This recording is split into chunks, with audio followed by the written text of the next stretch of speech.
And good evening. I'm Ted L. Gunderson, retired Senior Special Agent in charge of the FBI Los Angeles Division, 27-year veteran of the FBI in the old days, not the new days. Today is February the 9th, 2006. And you folks had better hold on to your britches because you're going for a real good ride with Bob Fisher. Bob Fisher is from the East Coast. And Bob, welcome to this show, whatever the show is. I'm not sure. All right. Well, but Bob, you have a fantastic background. You have been going over some of the details of your discovery and your research, and I am unbelievably fascinated with what you've come up with. To begin, Bob, tell me about yourself. Where were you raised? Okay, just a simple guy born in Missouri, St. Louis area of Missouri, and one of 10 kids. Grew up Catholic, obviously. No, it wasn't a sexy Protestant, but a Catholic. Right? Catholic, yeah, and had you know, a pretty normal, sane, stable upbringing, and had at the point of time when I left high school. Had my private pilot's license, had that in my senior year. After I left high school, I had entered into a program to get my airframe and power plant mechanics license. For a period of time, I worked for charter aircraft operations doing mechanics.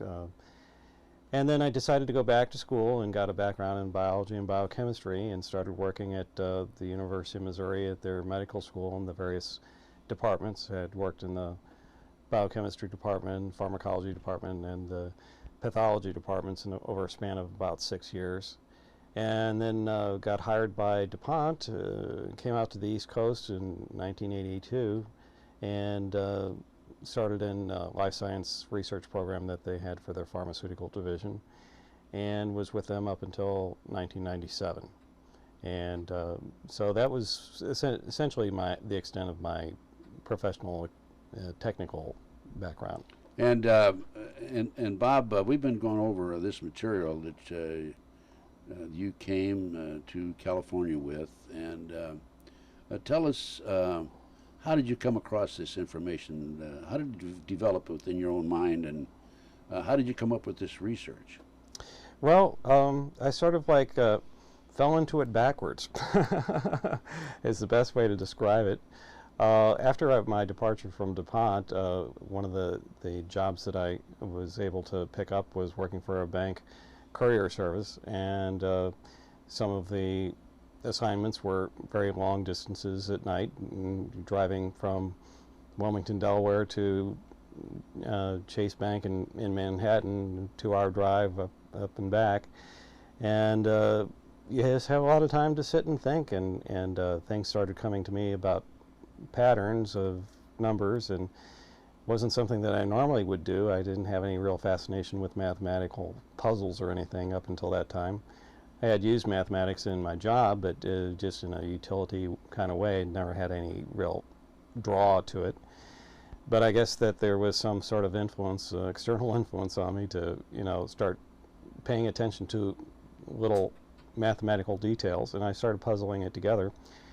And this was about 3 years prior to 9/11 that this began, and so I had started to think that these bits and pieces may be part of a system that would be a mathematical language, and I was approaching it in that direction, thinking that, you know, this might be a good basis for a mathematical language. When 9/11 happened, I thought, you know, that, you know, like all Americans, that this was a major travesty perpetrated by Al-Qaeda and the Muslim extremists on America, and you know, I only considered it like everybody else did, or most everybody else, I should say. And it Not me. Okay, well, that's true. And I was part of the naive masses. If you want to call a silent majority, there was a naive majority out there as well I was a member of. They're still there. Yeah, well, in any case, they lost one member. At about 6 months after 9/11, I had begun looking at this from a perspective of some mathematical coincidences with what I had observed previously, and some friends had actually encouraged me to look at it further. And what emerged was a definite mathematical pattern was occurring with these attacks and other attacks. Prior to that, there was some indications of a mathematical pattern, starting with the bombing of the Kobar Towers in '96, and then the African embassy bombings in '98, and then the Flight 990 in 1999, and the USS Cole the following year in 2000, and then leading up to 2001. And I thought that this was a pattern that the Arabic Muslim people were using as part of some greater plan. And I investigated it and put together a report that I submitted to the NSA. National Security Agency. Yes, I put together an 80-page report that they reviewed and appreciated, and sent me back a letter acknowledging. And well, that's good. At least they acknowledged they received it. And then they encouraged me to pass it on to other agencies, which I passed on to the CIA. And one aspect of it pertains to the celestial mechanics and geophysical parameters of the Earth, and its spin and its wobbles, and it is the Naval Observatory that keeps track of such things for keeping things on track for the GPS satellite system. Did the CIA respond? CIA did not respond. Oh, I wonder why. I think that George Tenet had other things on his plate.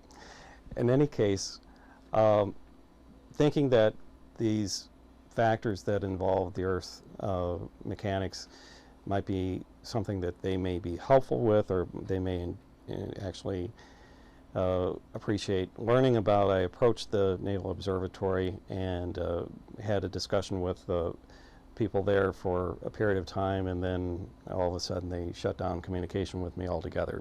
Did you see them physically, or just by correspondence? This was correspondence by phone and by email.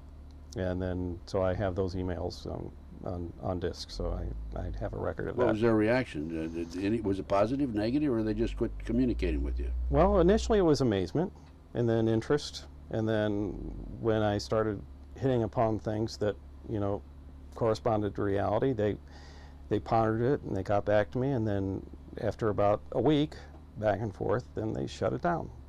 Never heard from them again. They would not respond to anything. Okay. Little did I know that that was in Dick Cheney's backyard. Physically. Naval Observatory is in Dick Cheney's backyard. So, Dick Cheney being the Vice President of the United States of America. And of other organizations. Yes.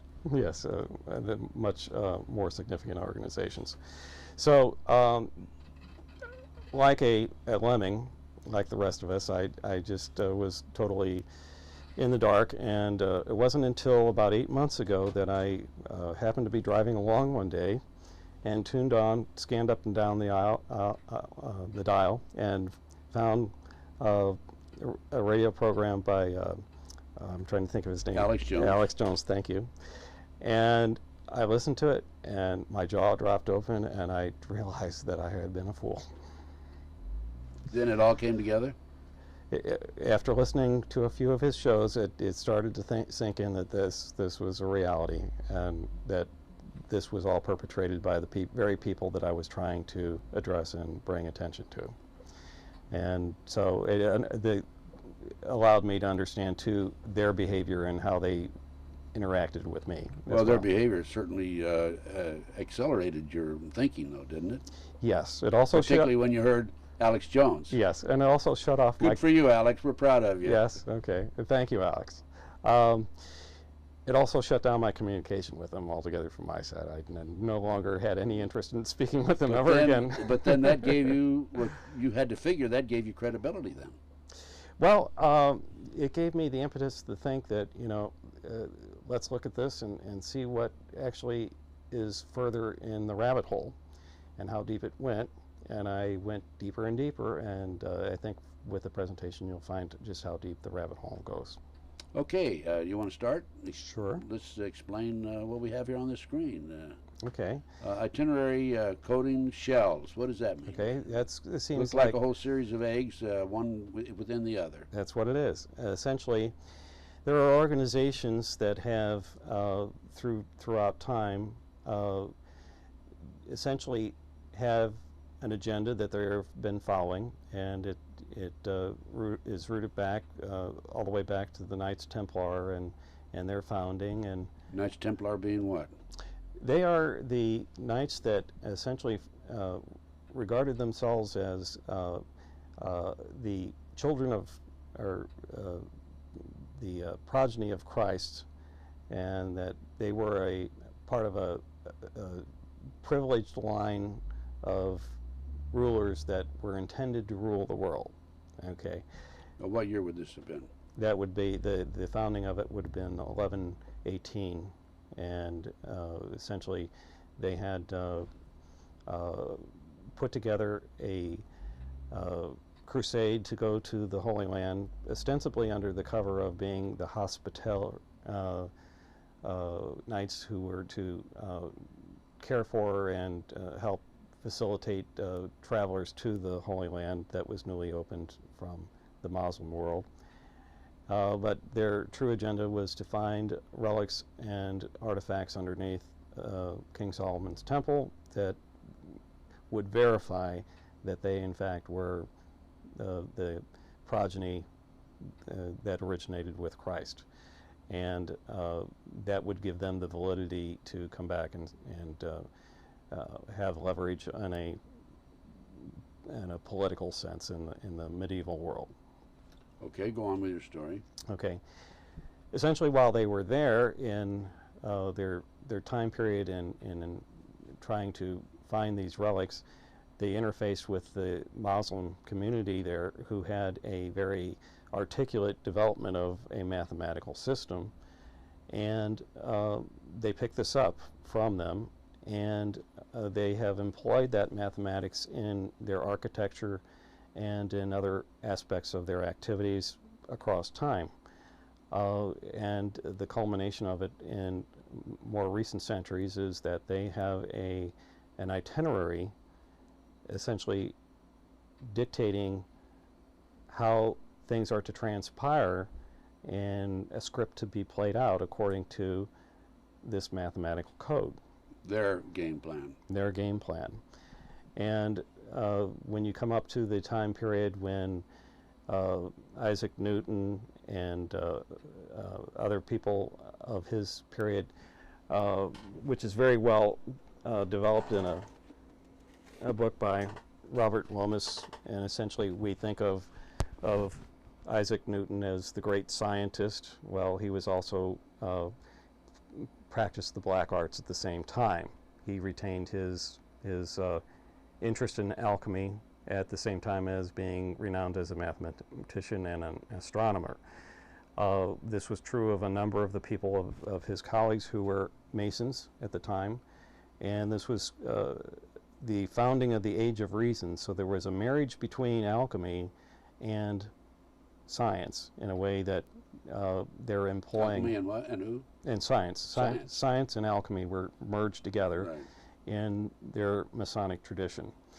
And this mathematical development had two parallels, one that pertains to physics and chemistry and things that we know today as, you know, our technological society, and the other was a covert code that was developed in terms of the Masonic tradition's interest in controlling political and social forces.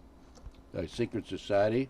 Yes. Within a secret society? Within a secret society within a secret society. Right. Okay. They are very, very hierarchical, and if you take a look at the Masonic structure, the average Mason elevates himself to about the 3rd degree, and most of the Masonic work that is done are very honorable and worthwhile endeavors in the community, and most Masons have no idea what's going on at the top.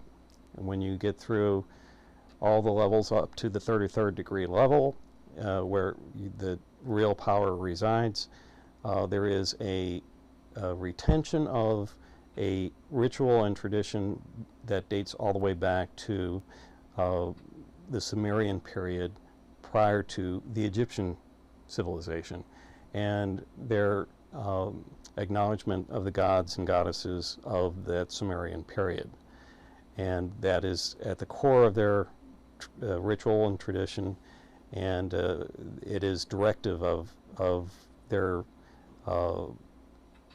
behavior and where they're going today.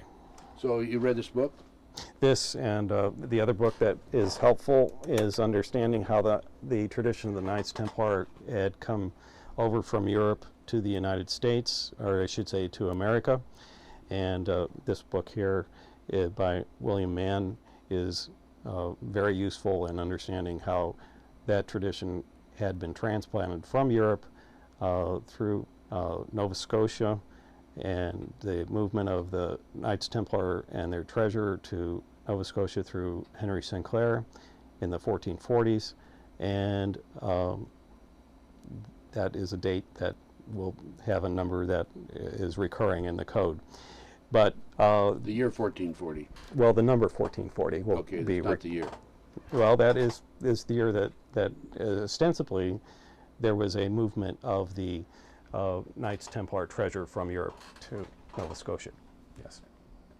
Okay, and then what happened after that? Reading these books brought this to light and started making you put the pieces together. Is that right? That's right. Okay, and each book, these and other books, each have clues spread among them. There is no one book that has it all put together in one place in terms of this itinerary code that they're working from. But picking up the bits of evidence here and there, it patches together, and you'll see how well it patches together. Go. Okay. Well, this itinerary that they have is essentially a script that they're following, and their activities pertain to acting out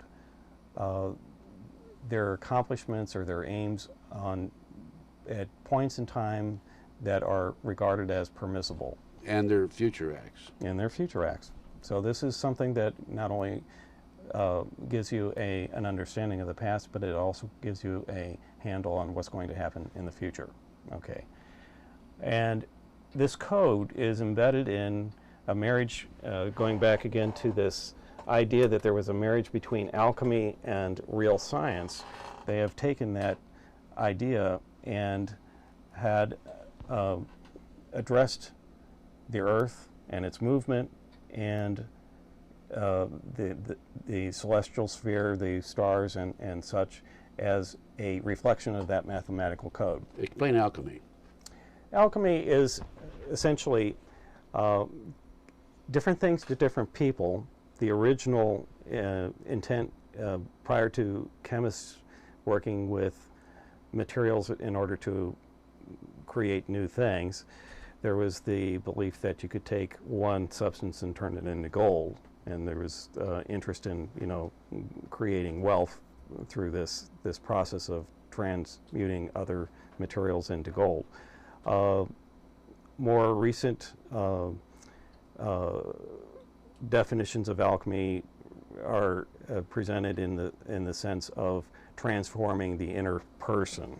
And so, as I say, alchemy means different things to different people, but they are subjective endeavors. And for your purposes, they mean what?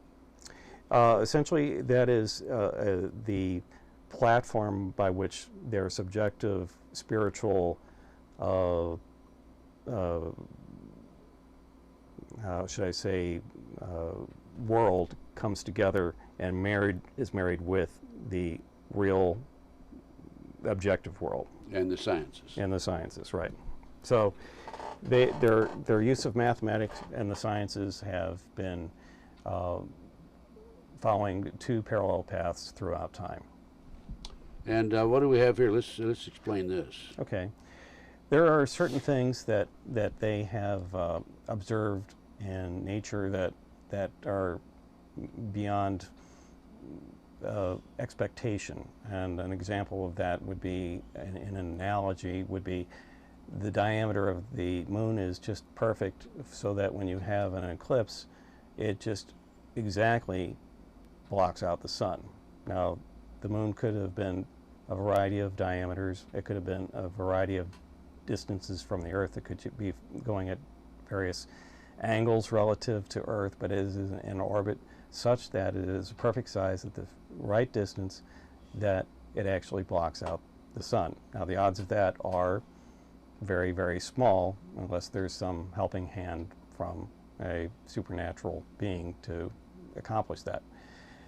They would look at something like that in a sense of being instructive and looking at that to see, why should we pay attention to that? Why are we drawing our attention to that?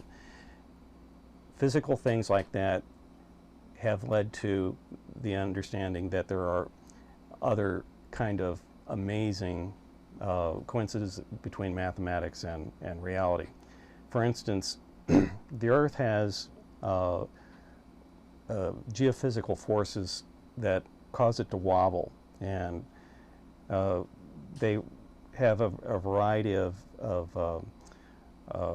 periods of time that they act through.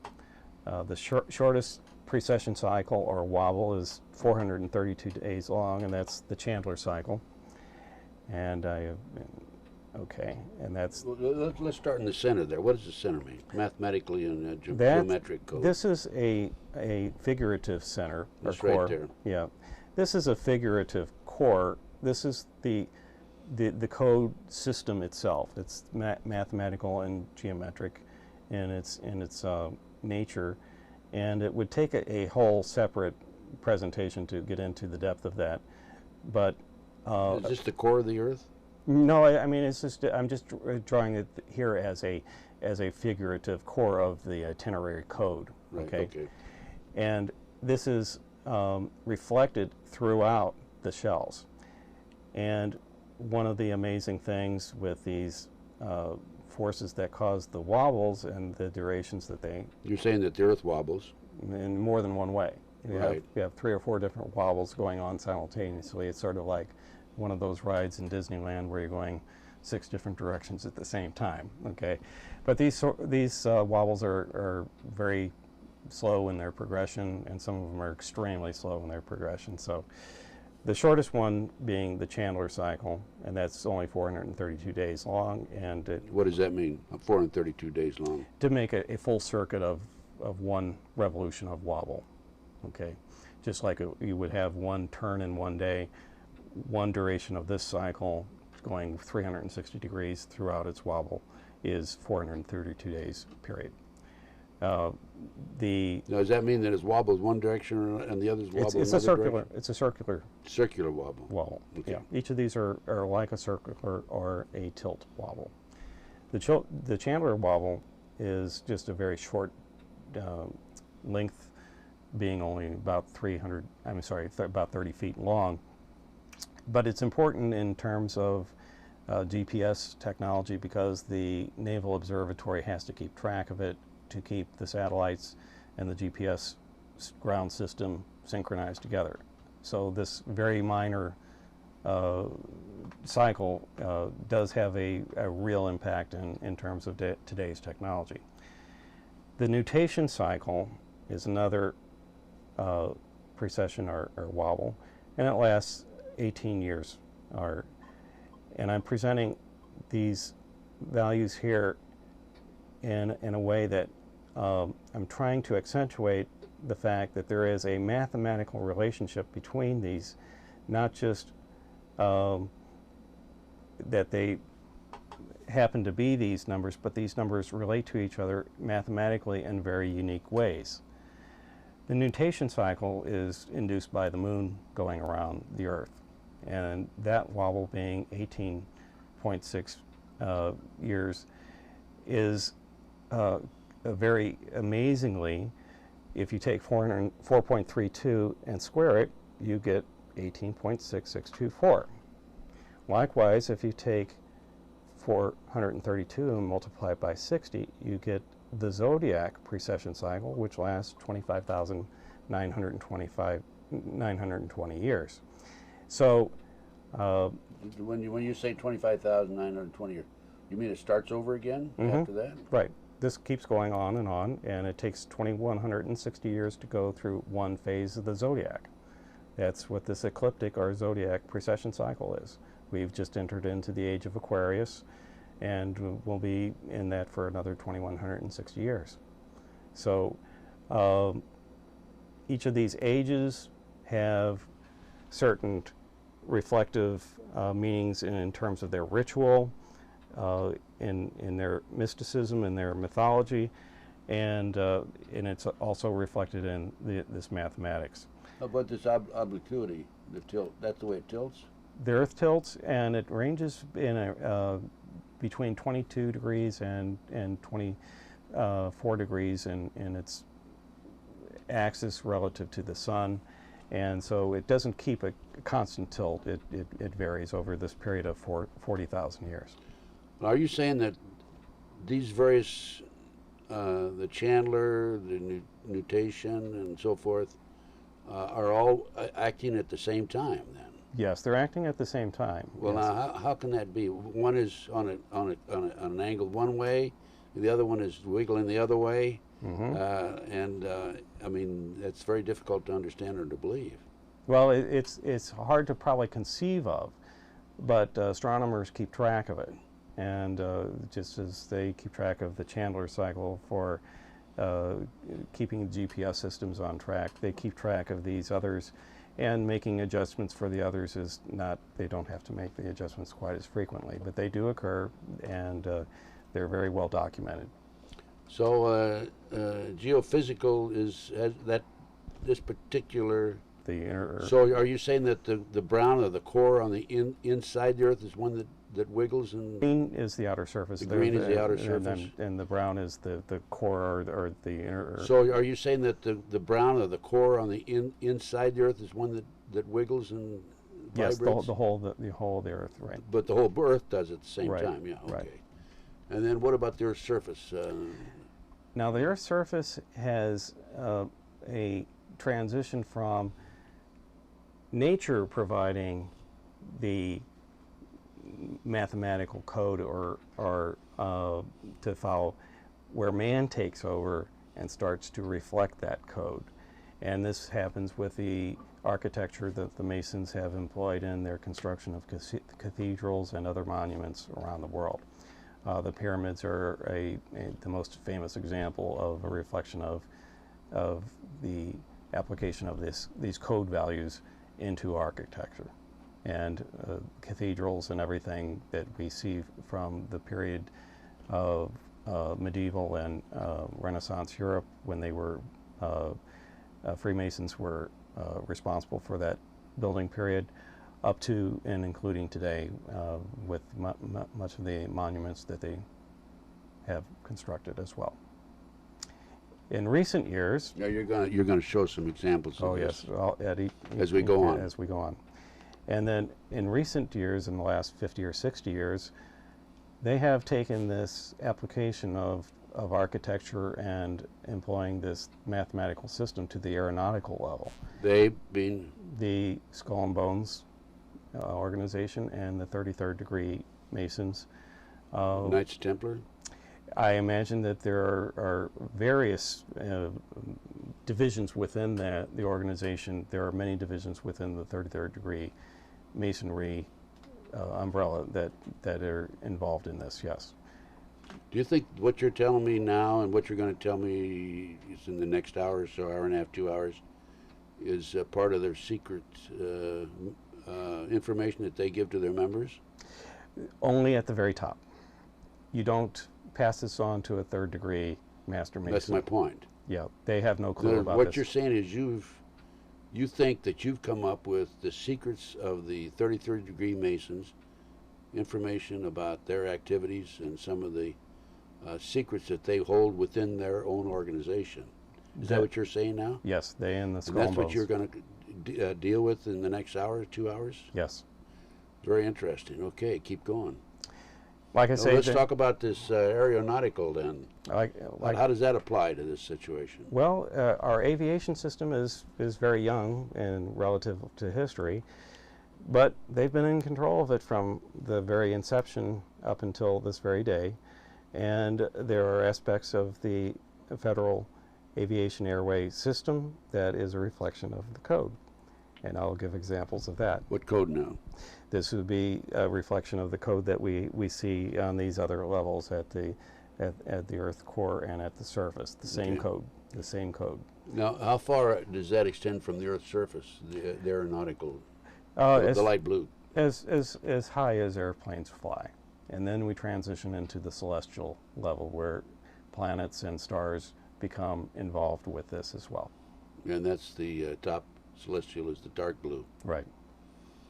Okay, very interesting. And I guess one quick example of the celestial that is probably of interest is that when the Illuminati were formed and the formation of our United States government in 1776, or the onset of it, I should say, there was a particular meteor that was in orbit in a certain place in the sky, and that was the comet Temple.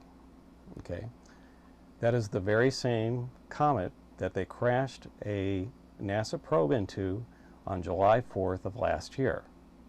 So from July 4th of 1776 to July 4th, 2005, that meteor was in the same position, and they chose that date of July 4th to crash a probe into it. why do you think they did that?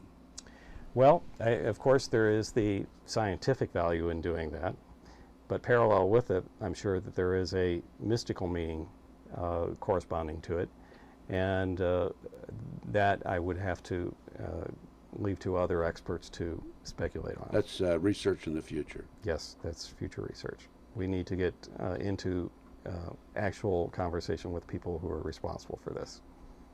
Okay, what's next? What do we have next? Have you Well, covered this topic?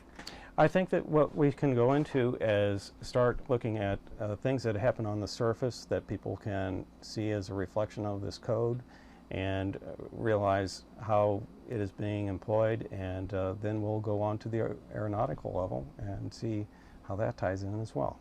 Okay. Okay. If we move along here. I'm going to start off with a chapter that we'll call the Seal of Astaroth. Astaroth is a Sumerian god, as I say, dating prior to the Egyptian period, in which much of the black arts of the satanic movement that we see in practice today was born out of that period. And each of these gods during that period had a particular seal or emblem that signified that particular god. And I'm going to address the application of this seal to the architecture that they have employed on a grand scale. Go. Okay. All right, I'm going to pass by here and bring you to a satellite view of Washington, D.C. You're about 68,000 feet above the Capitol, and I've outlined in this rectangular area where the mall and the Capitol and those buildings are. If we take a look at that same area, there was a Mason of great significance by the name of L'Enfant, who designed the city plan for Washington, D.C. He had such a significance in terms of the honor bestowed on him on his death. He was the only civilian who was not military or political figure that was laid in state in the rotunda up until Rosa Parks this last year. Those are the only two people ever to lie in state in the rotunda who were not military or official. Okay, so his grand plan for the city plan included the famous driving circles. If you've ever driven through Washington, D.C., you know that it is a great challenge. And one of the challenges is getting around these various driving circles, the DuPont Circle, Scott Circle, Logan Circle, Washington Circle, and Mount Vernon. And just depicting where those circles are relative to the White House right there. Okay. If we bring those points together, we have a pentagram. And as you'll see as we move along here, we have much more than just a pentagram. You want to explain a pentagram? A pentagram is a symbol of one of the primary symbols that are used in the black arts of witchcraft. But also it is part of the mathematical tradition as well, in that Pythagoras was the first person to realize that if you have a certain kind of triangle and if you overlap three of them together, you get a pentagram. He was very much interested in the interface of mathematics and life, and trying to reflect a living pattern based on mathematics, and had a whole school of followers. So it has a mathematical tradition as well as a tradition in witchcraft. And by the way, in the human sacrifices and the satanic culture noted for that, that's used in the ceremony itself. This and other symbols as well. Right. More articulate symbols. If you consider the layout of that pentagram, and then consider three other landmarks in the Washington area. One being the Masonic Temple of the 33rd Degree Supreme Council, and that is considered to be the overall leadership of the Masonic organization throughout the world. And another major landmark is over in Alexandria, Virginia, which is the Masons Washington Memorial. And a third landmark, ironically, is the Vice Presidential Mansion. If we take a look at 16th Street, straight north of the White House, we have the 33rd Degree Temple. Now, this headquarters of the Masonry had essentially been a shoot of the history that was involved with the Revolutionary period, where the British Masonry influence in the United States became secondary because of the political conflict, and the French tradition was much more in favor and was much more employed in the Masonry here in the United States after the Revolutionary War. In the French tradition, the accent or influence of these Sumerian gods and goddesses is much more at the core of their ritual, and that's whenever you see a sign outside of a little town that says AF and AM, it means ancient, free, and accepted Masonry, where you see the little Mason sign at the edge of town. And where would that be? In what countries? Yeah, I mean, every little town in the United States. I mean, outside of every little town, you'll have a little Mason sign saying, you know, we meet here on such and such day and time. And as part of that sign, it will say AF and AM. And that means ancient, free, and accepted Masonry. And the important part of that is the ancient part, which is the ancient tradition that came out of that French influence, okay, and that involvement of these very early gods and goddesses in their ritual, okay.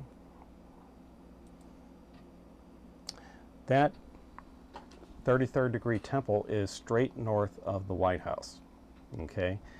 And if you take a look at the vertices of these, right, and if you take a look at the vertices of these pentagram pattern, it bisects this vertice here, and of course is directly in line with the White House itself. Now, during this time period when Washington, D.C. was being constructed, there was competition between the French and the English and America for having the prime meridian right in their backyards. And the English, for whatever reason, have won out, and Greenwich is where the prime meridian resides. But in our attempt to be the founders of the prime meridian, or the holders or the host of the prime meridian, there is a marker just outside on the lawn of the White House indicating this is what they hope to be the zero meridian marker. Okay, and in fact, the hill up here is Meridian Hill. Okay. So there again, the interface between the subjective and the real is being played out.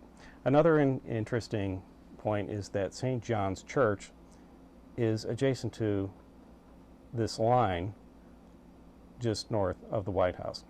St. John is very important in the Knights Templar and the Masons tradition. Okay, so that's no accident that St. John's Church happens to show up where it does.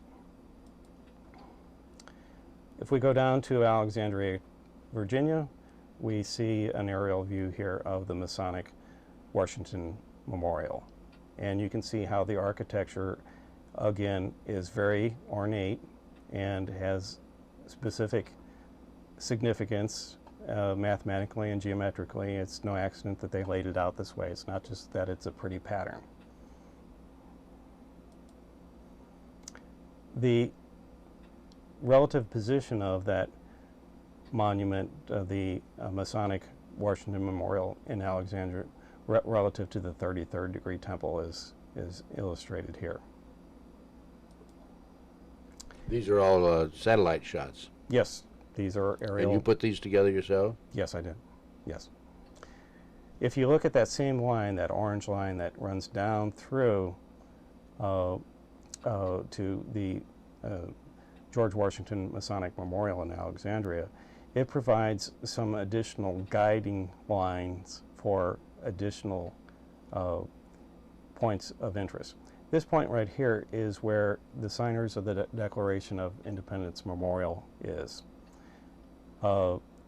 If you take a look at this particular arrow here and points off to the Naval Observatory and the Vice Presidential Mansion.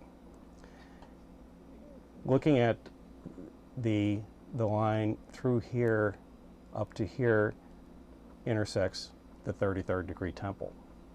Okay, each of these construction lines gives you guidance in laying out this pattern.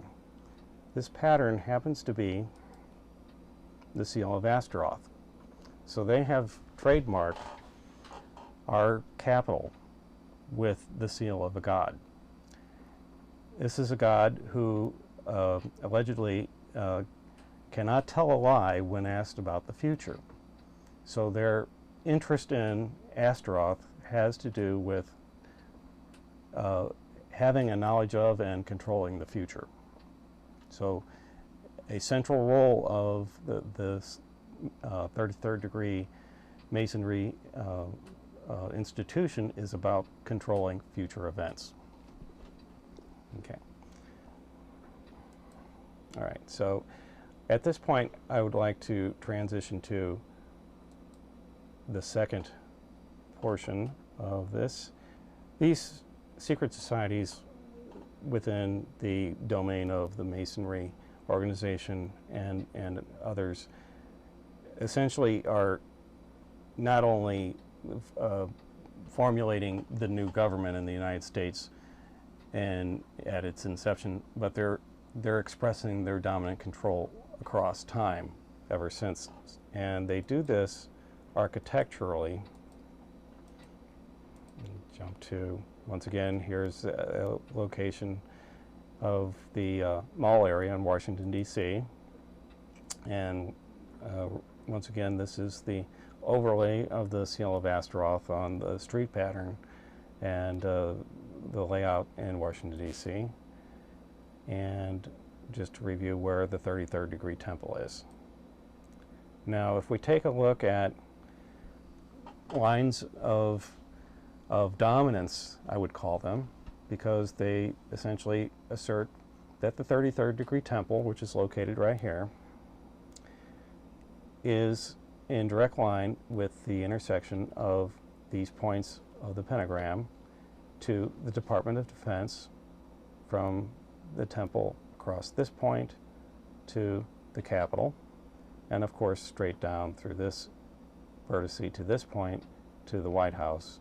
And it's evident by having these projections going across from the 33rd degree temple to a point on the star that these are dominant levels of the government.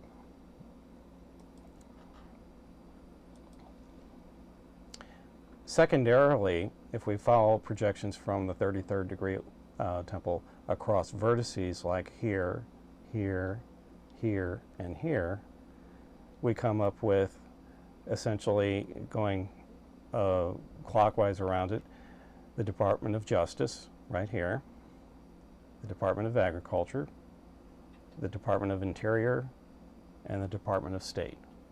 And it's no accident that the choice of location for these institutions coincide with alignments between the 33rd degree temple and vertices on the pentagram.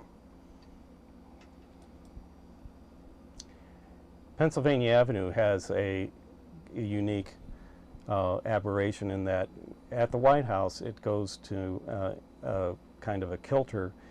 If you were to follow from the Capitol down Pennsylvania Avenue, if you went on a straight line, you would run into buildings.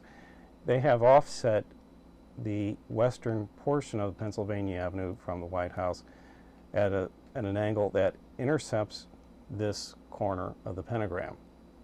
And there's a reason why they do that.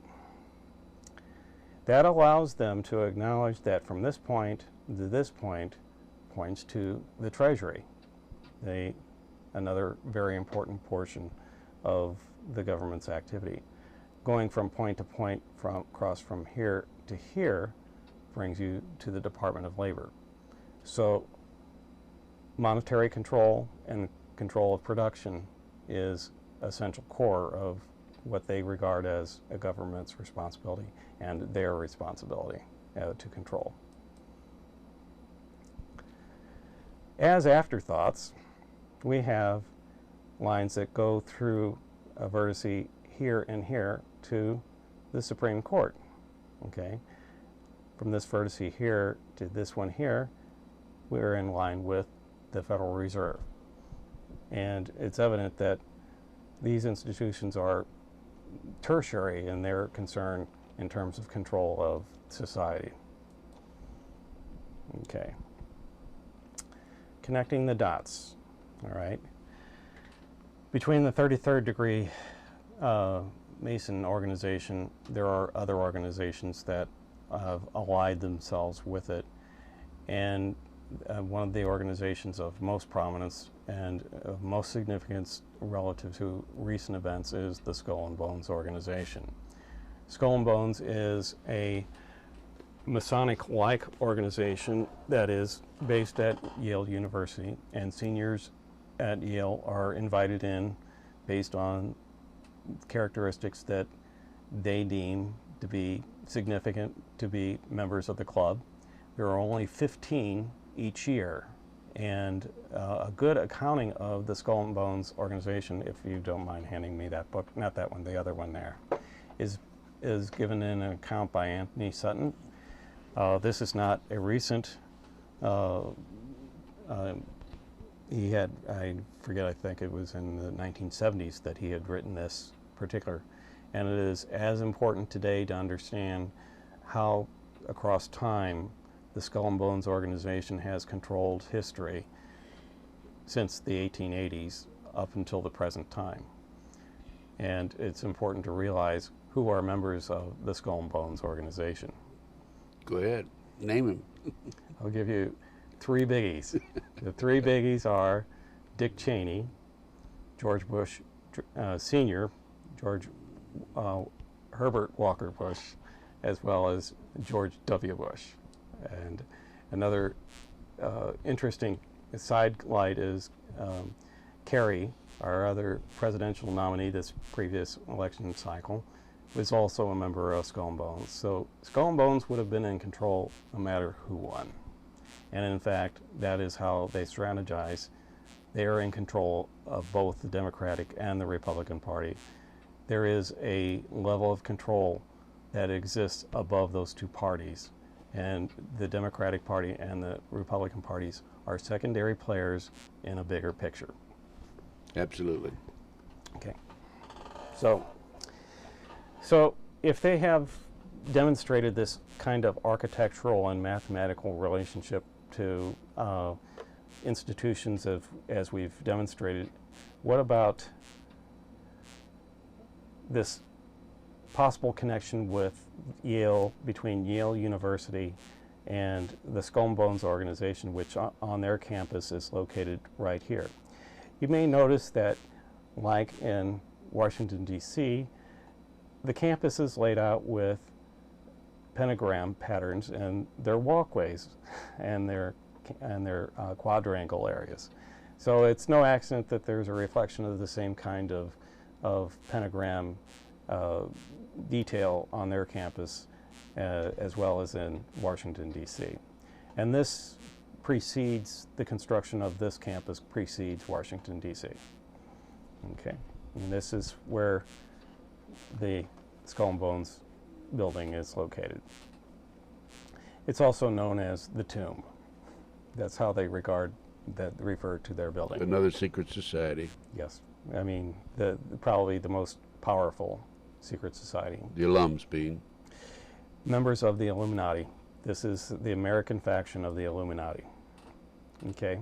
The Illuminati haven't been formed in 1776. May the 1st was when the 25 goals of the Illuminati were announced. The last of those 25 goals was to take over the world. And they're on their way. And they're well on their way. And as it's coming up fast. We're marching towards that very quickly. If you take a look at back in Washington, D.C., the 33rd degree temple and this point on the pentagram pattern, and if you draw a line from here in both directions, you can create a circle that goes all the way around the Earth. Navigators regard this as what they call great circles. Both aeronautical and maritime navigators use great circle navigation to get to the shortest distance between 2 points on a spherical surface. So if you take a look at a line that goes along that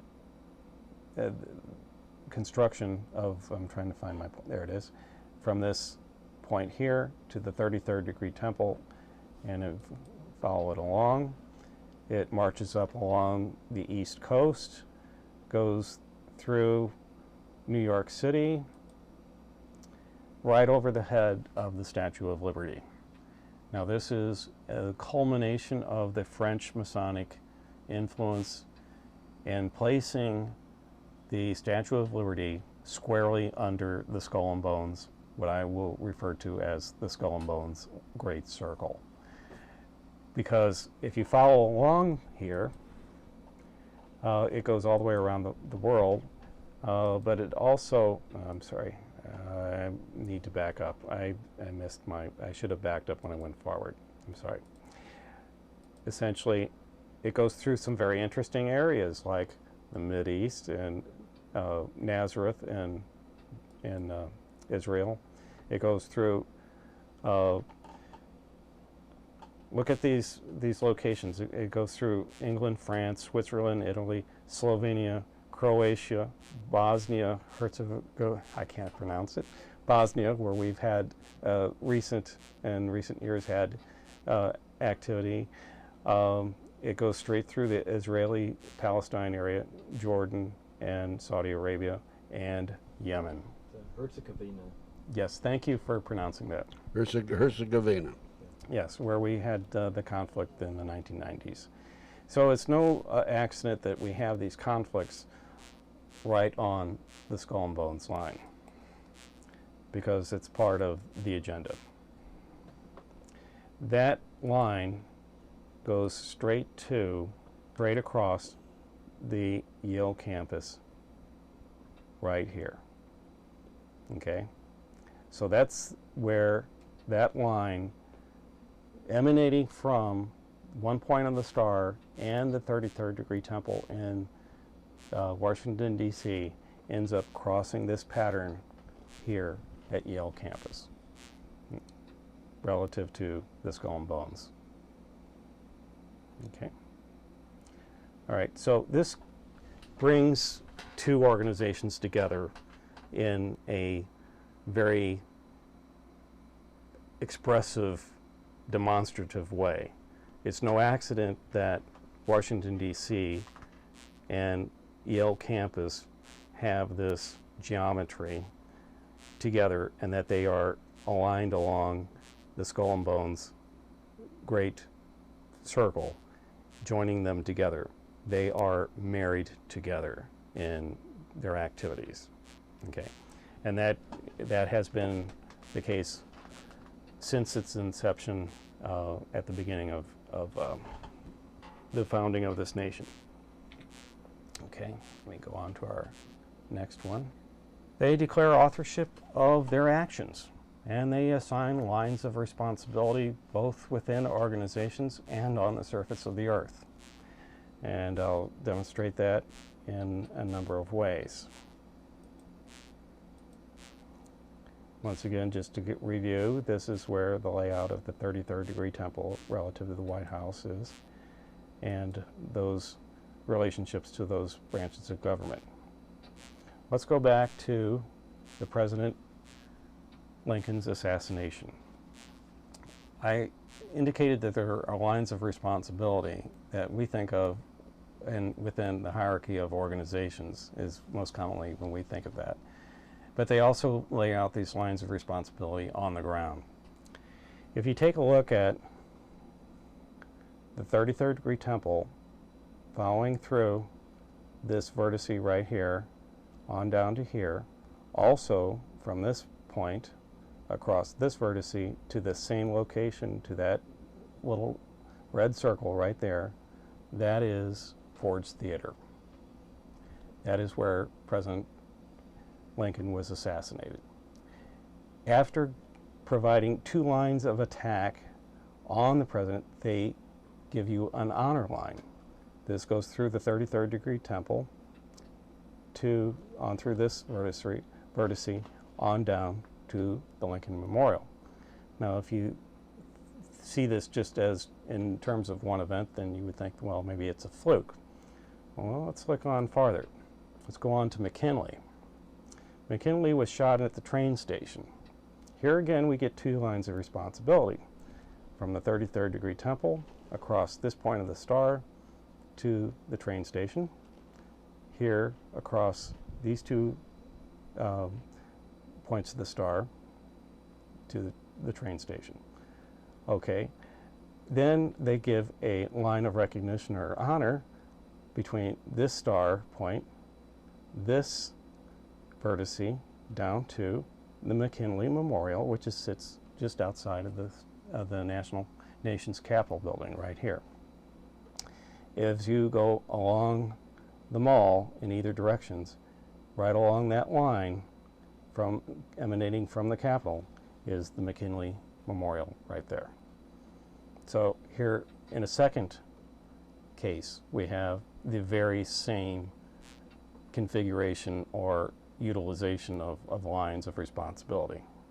Okay. Let's consider President Kennedy. When we take a look at the one line of attack from point across point to point, that goes straight on to where his grave is. Okay. There's an honor line for President Kennedy in the sense of the Kennedy Center being across from the 33rd degree temple and this point to the Kennedy Center. So if there's only one line of responsibility, why is that? Of attack, I should say. Why is that relative to the other two? Well, one reason is because it was not done in town. And if you have the occasion of trying to get something done outside of town, it's always good to enlist a friend. If you take a look at where the Skull and Bones line goes around the Earth, as it goes through Yale campus here, its heading is at a 54-degree heading when you go north away from the Yale campus. If you follow this longitude or latitude of 41 degrees north where Yale resides and transmute that 54-degree heading value along this line to a 54-degree longitude value right here, that puts a point right out in the middle of the Atlantic Ocean. But if you take that point right there, connect it to the 33rd degree temple, and follow it along, you come to Dealey Plaza in Texas. Not only do you come to Dealey Plaza in Texas, you come to Dealey Plaza at the point where Kennedy was shot. This is the line of attack coming from that point out in the Atlantic Ocean through the 33rd degree temple in Washington, D.C.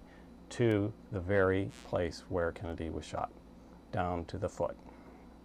Now that kind of mathematical precision is a signature. It is a modus operandi.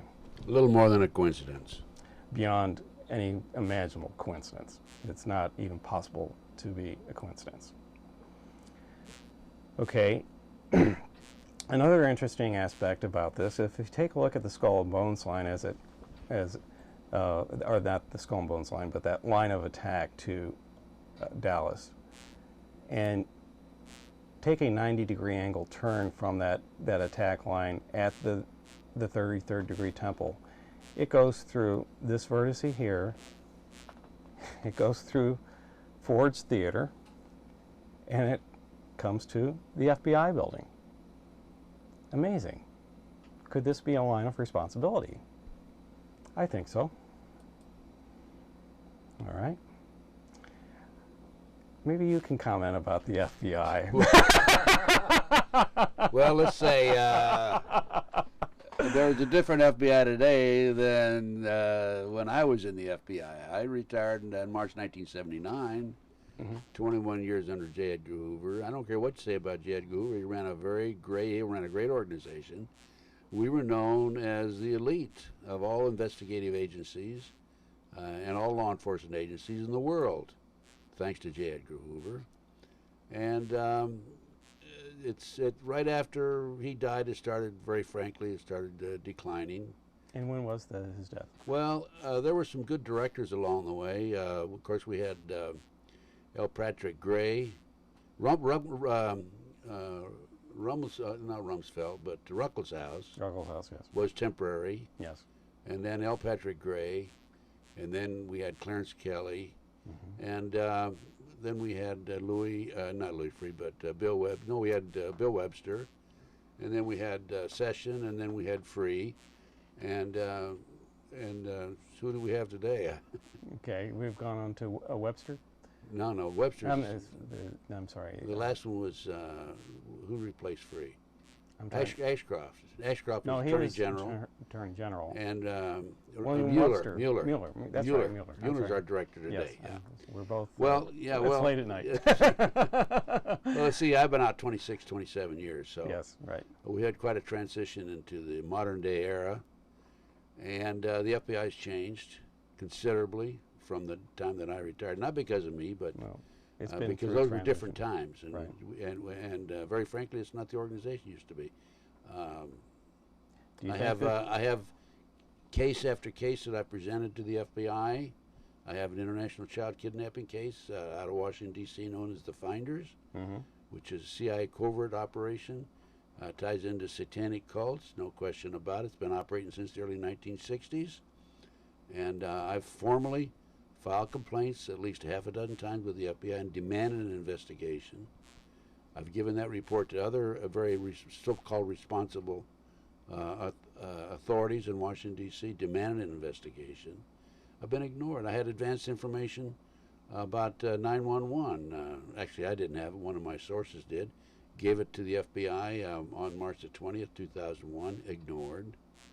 The FBI was involved in the car bombing February 26, 1993 of the World Trade Center. According to the New York Times article, October 28, 1993, the FBI had an informant in among the terrorists. He was ordered by the terrorists to put the bomb together. He went to his superiors and the FBI, his handlers. We're going to use a dummy bomb. No, the FBI supervisor said, no, we're going to use a real bomb. So the FBI not only knew in advance, they furnished ingredients for the bomb. And the direction. And the direction, that's right. So the FBI has been corrupted. Yes. And because of my outspoken position with the FBI, I have been kicked out of the Society of Former Special Agents of the FBI. I've been expelled, and I'm not concerned about that at all. Mm-hmm. But it kind of as a little joke, I recently called and told them I wanted to be reinstated, and never received a response back. Well, I think it's going to have to go through a transition before I we think expect a we'll have to response. bring Jan Hoover back, I think. Would you expect that there may be a small circle of covert FBI agents who may have been involved with these kinds of operations?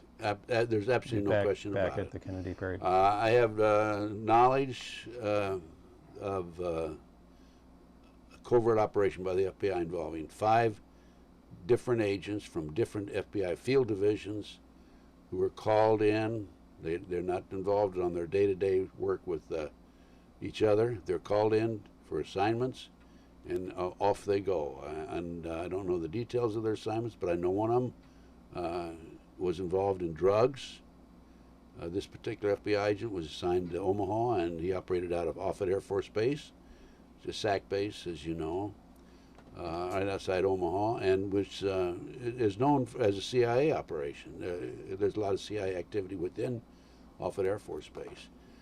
So I have this knowledge. I know that within our government there are 2 elements. There's the covert and the overt. The overt operation are the fellows in the suits and the ties that show up at the bank robbery, and what did he look like, and how tall, and what did he weigh.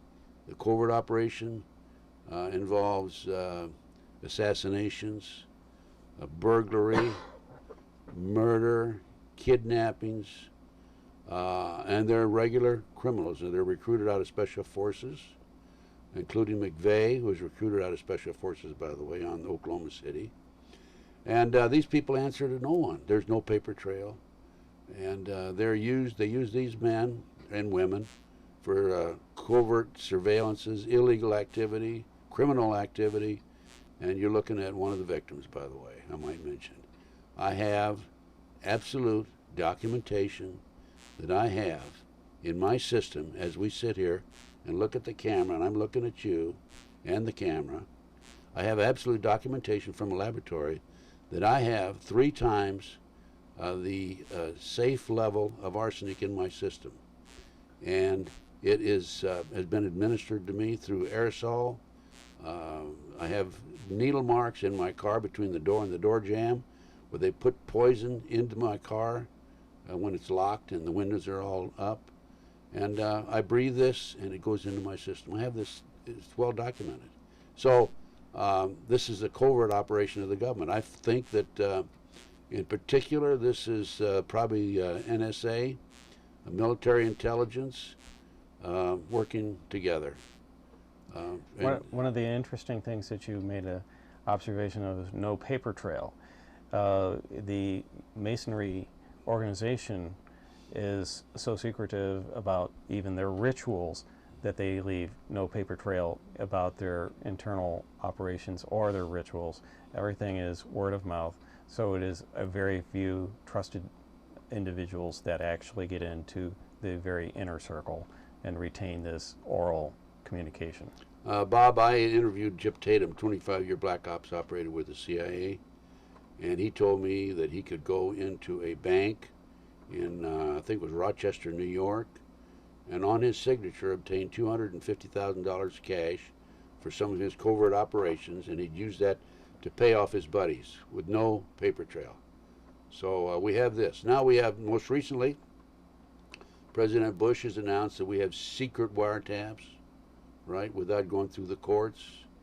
The Foreign Intelligence Act of 1978, which was signed by Jimmy Carter, as I recall, allowed for us to wiretap secretly through the courts certain individuals who were suspected of being involved in terrorist activities. Right. This latest move does not go through the courts whatsoever, and the President and Gonzales, our Attorney General today, are standing up and defending it, saying it's all right because we're just doing it against the bad terrorists who are in communication overseas only. Do you believe that? You believe that? And I'll sell you the Brooklyn Bridge, and I'll tell you right now, I'm a New York City garbage man if you believe that. That is absolute unbelievable that the President of the United States would be involved in a criminal act like this. You and I do some illegal wiretapping without going through anybody. What do you think is going to happen to us? We go to jail for 20, 30, 40 years. So this whole thing, it's a scam, and it's a sham, and it's a march forward rapidly by the New World Order, the globalists, whatever you want to call them, toward taking over the world, and that's what we're talking about here. That's right. And one of the biggest absence of a paper trail is on September 10th when Donald Rumsfeld announced that they lost track of over $1 trillion. That was September 10th of 2001. Right, the day before the 9/11. The day before now, and then because of 9/11, of course, everybody forgot about that one. That's right. So the paper trail that got lost then, it has remained lost today. I wonder where that went. Do you think it might have gone to Switzerland? Oh, man, a number of interesting places like that. Right. Yes. I think that one of this line goes through Switzerland that we're talking about, doesn't it? We're going to discuss that tomorrow? We can discuss that later, but it does go straight through Zurich. Yes. It's right at the core of it. And of course, the Knights Templar are the founders of our banking system that we know today, and that was developed in the medieval and period during their tenure of control over the European political scene. So this is something that hasn't changed, okay, in all this time. So we have some more here, I believe, don't we? yes, we do. Yes, okay, let's go. We're only started. This is only the beginning. We're just getting warmed up. We're just getting warmed up. Okay. All right, so if we want to take a look at Martin Luther King's assassination, we don't have to go very far because they used the same line. They didn't have to draw a new line for after the Kennedy assassination, because the line that they had created for the assassination of President Kennedy goes through Memphis. They didn't have to do any work. You know, just repeat the same page. They had to wait till he went to Memphis to do it, though. They got him there, and they did it. Yeah, they waited till he went there to do it, though. Just like they got Kennedy to Dallas to do it. That's right. Okay, I think that Johnson probably had a hand in that. In any case, I know that Johnson had a hand in that. Yeah. In any case, if you take a look at the fact that that attack line goes straight through Memphis, where Martin Luther King was assassinated. Once again, we have to have an honor line, and we create that honor line for Martin Luther King by going at Washington, D.C., we go from this vertice through this vertice to the Martin Luther King Library, right along that line, along the same line that goes to the Supreme Court. So there may be some figurative relationship there. It's hard to actually understand, but it's the same line. Let's come to September 11th, 2001. What happened on the surface of the Earth that was a reflection of their plan? Well, that plan, or that geometry, had been sitting there all along, all throughout time. Again, if you take a look at where the Skull and Bones Great Circle line goes through this vertice and the 33rd degree temple onto Skull and Bones in Yale, and you draw a 90-degree angle from the Skull and Bones line through this vertice, you come to the FBI building.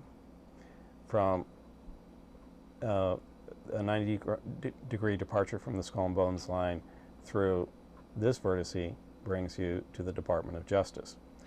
The most interesting line of responsibility of all is a line, it's maybe hard to see, but it's a green line that starts at this vertice, goes through this vertice, and ends up at this point right here, which is the FAA. So the FAA had a significant hand in the development of events on 9/11.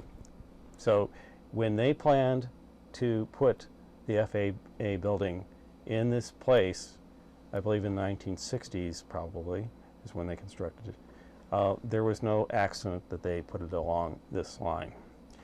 They had intentions of using that line of responsibility decades ago. Let's take a look at the Pentagon. An aerial view again, and down here I've outlined in black the Pentagon building because it's a little bit faint against the background.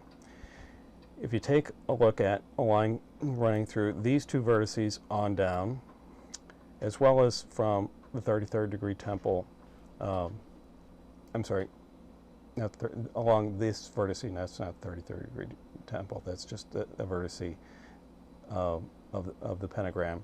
Through this vertex point of the pentagram, it also passes by the Pentagon. Now, on closer inspection, one of those lines misses the building by several feet right here. But the other line, interestingly, goes through this north wall and this wall adjacent to it in a straight line. And the trajectory through which the allegedly Flight 77 attack came along this line is exactly at the outer wall intersection of this particular trajectory from the pentagram.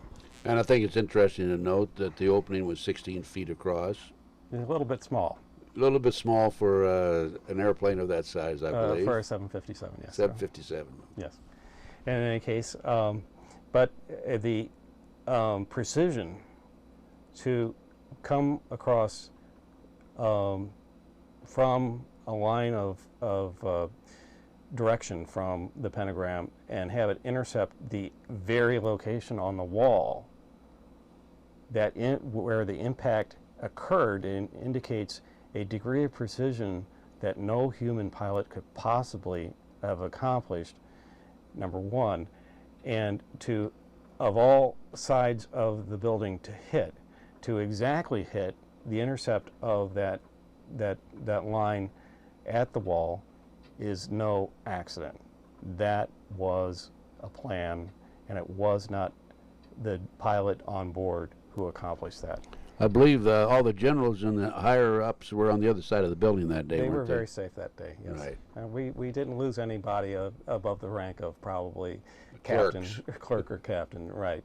Mostly that side was vacated, and the planning for the construction to vacate that part of the building was planned as part of the whole overall operation.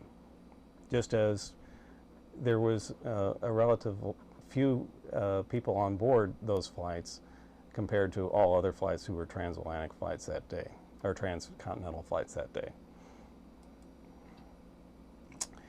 just to give you an indication of where the Skull and Bones line relative to the World Trade Center, this is the footprint of where it once was right here, and you see here how closely the Skull and Bones line comes past there. We'll have a little more detail about that later. Now you see here is again the employment of the Pythagorean pentagram geometry. If you have a triangle that has a 36-degree angle on two sides and 108, and then take 3 of those and overlap them, you have a pentagram. If you take that triangle and lay it along the along the Skull and Bones line, you have the flight path of flight.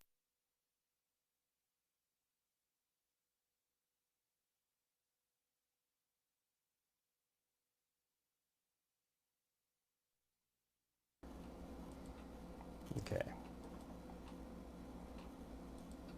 Once again, just as a preface, this is that coating shell.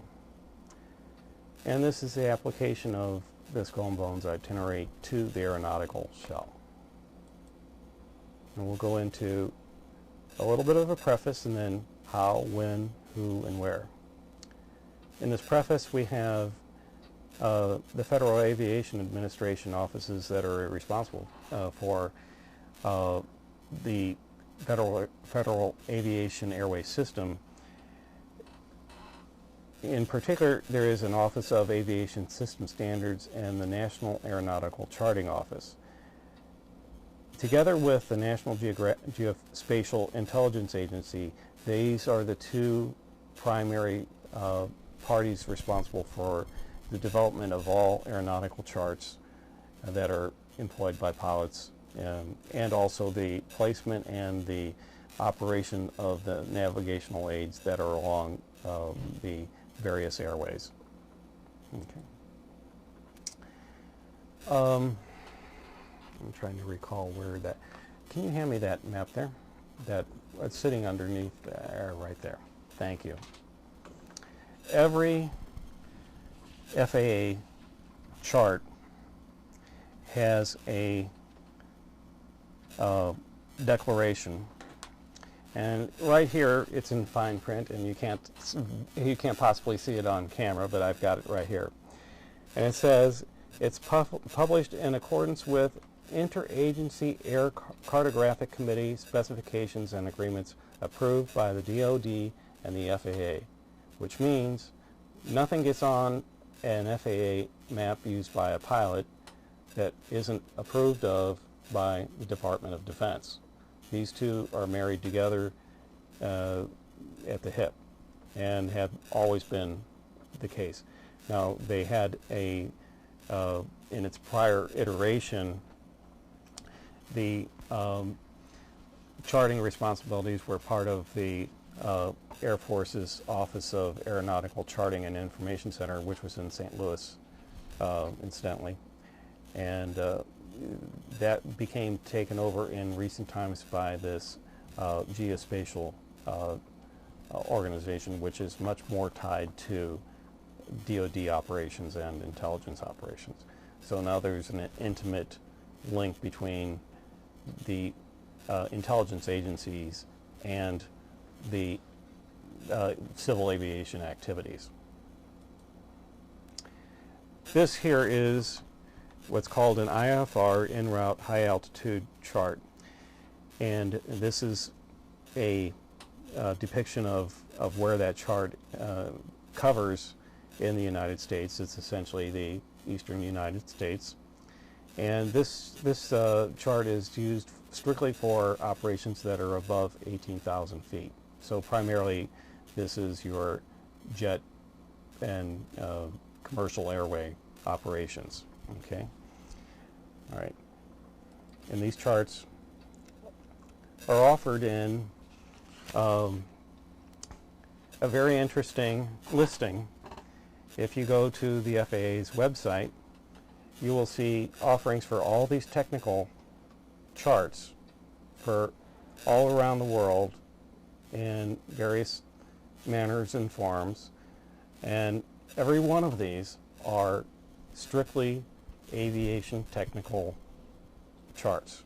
Okay, let's get to page 2. We go down through the list. Again, everything on this list is technical until you get to the end, and it says historical maps. And under historical maps, they also have a little section that says posters, aeronautical posters, $4. But they don't list anything about what aeronautical posters they offer. They just make the declaration, if you send in $4, you'll get some sort of grab bag, I guess, of a poster. But it's very incidental to the fact that what they do very prominently offer is a map to Washington, D.C., which is the L'Enfant plan of the Washington, D.C., which we covered in the first sections, which was the seal of Astaroth. Okay? Now, This says 1792. yes.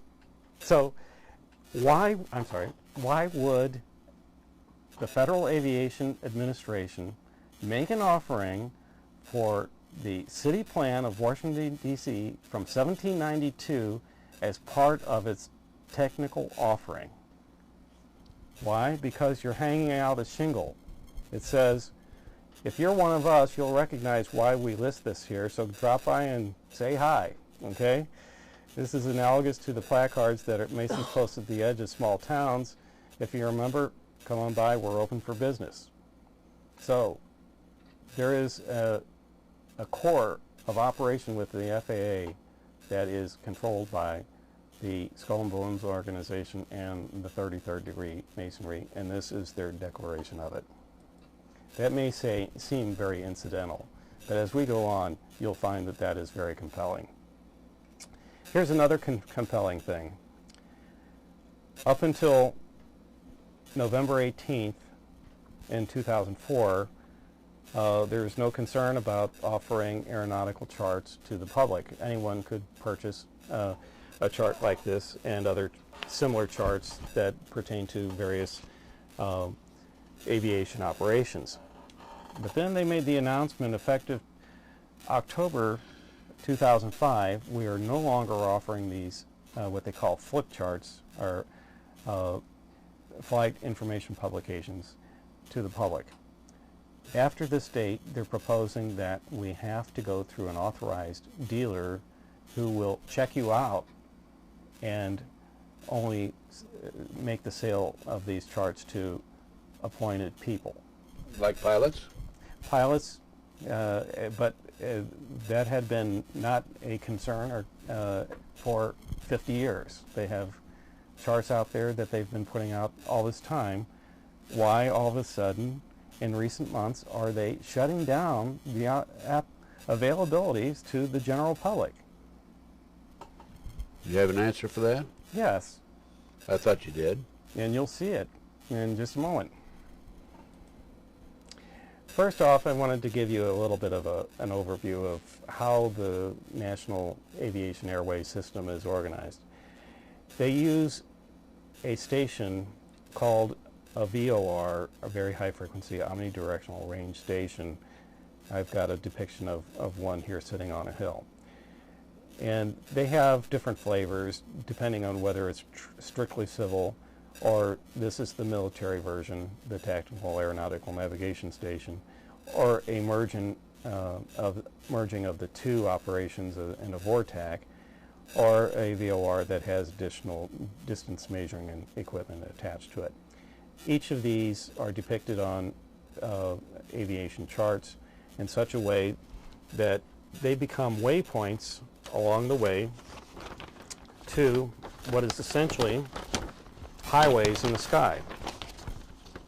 And if you can just get an idea here, looking here, you can see these rows, compass rows here at the center. These are VOR stations, and the lines between them are jet routes, which are essentially highways in the sky. All right, and because of the camera not being able to pick up detail on there, I will transpose some of the information off of this chart onto the screen. Okay. All right. How does a VOR work? A pilot will have an indicator on his dash that he'll dial in a particular line that he wants to fly. If he wants to fly 270-degree direction away from the station, then if he does that, and he's on this side of the station, on the eastern side of the station, before he gets to the station, on this side it'll indicate to the station. As he passes by the station, it'll indicate from the station, and vice versa. So these stations provide directional information, not just telling which direction to the station, but it tells the pilot where they are relative on a compass direction from the station. And it doesn't have anything to do with the direction their nose is pointed. It only has a indication of where their position is in the sky. Okay, how do we employ the skull and bones itinerary within the aeronautical shell? Well, we take and we connect specific means of performing the attack with navigational aids that are adjacent to the attack sites. All right, how?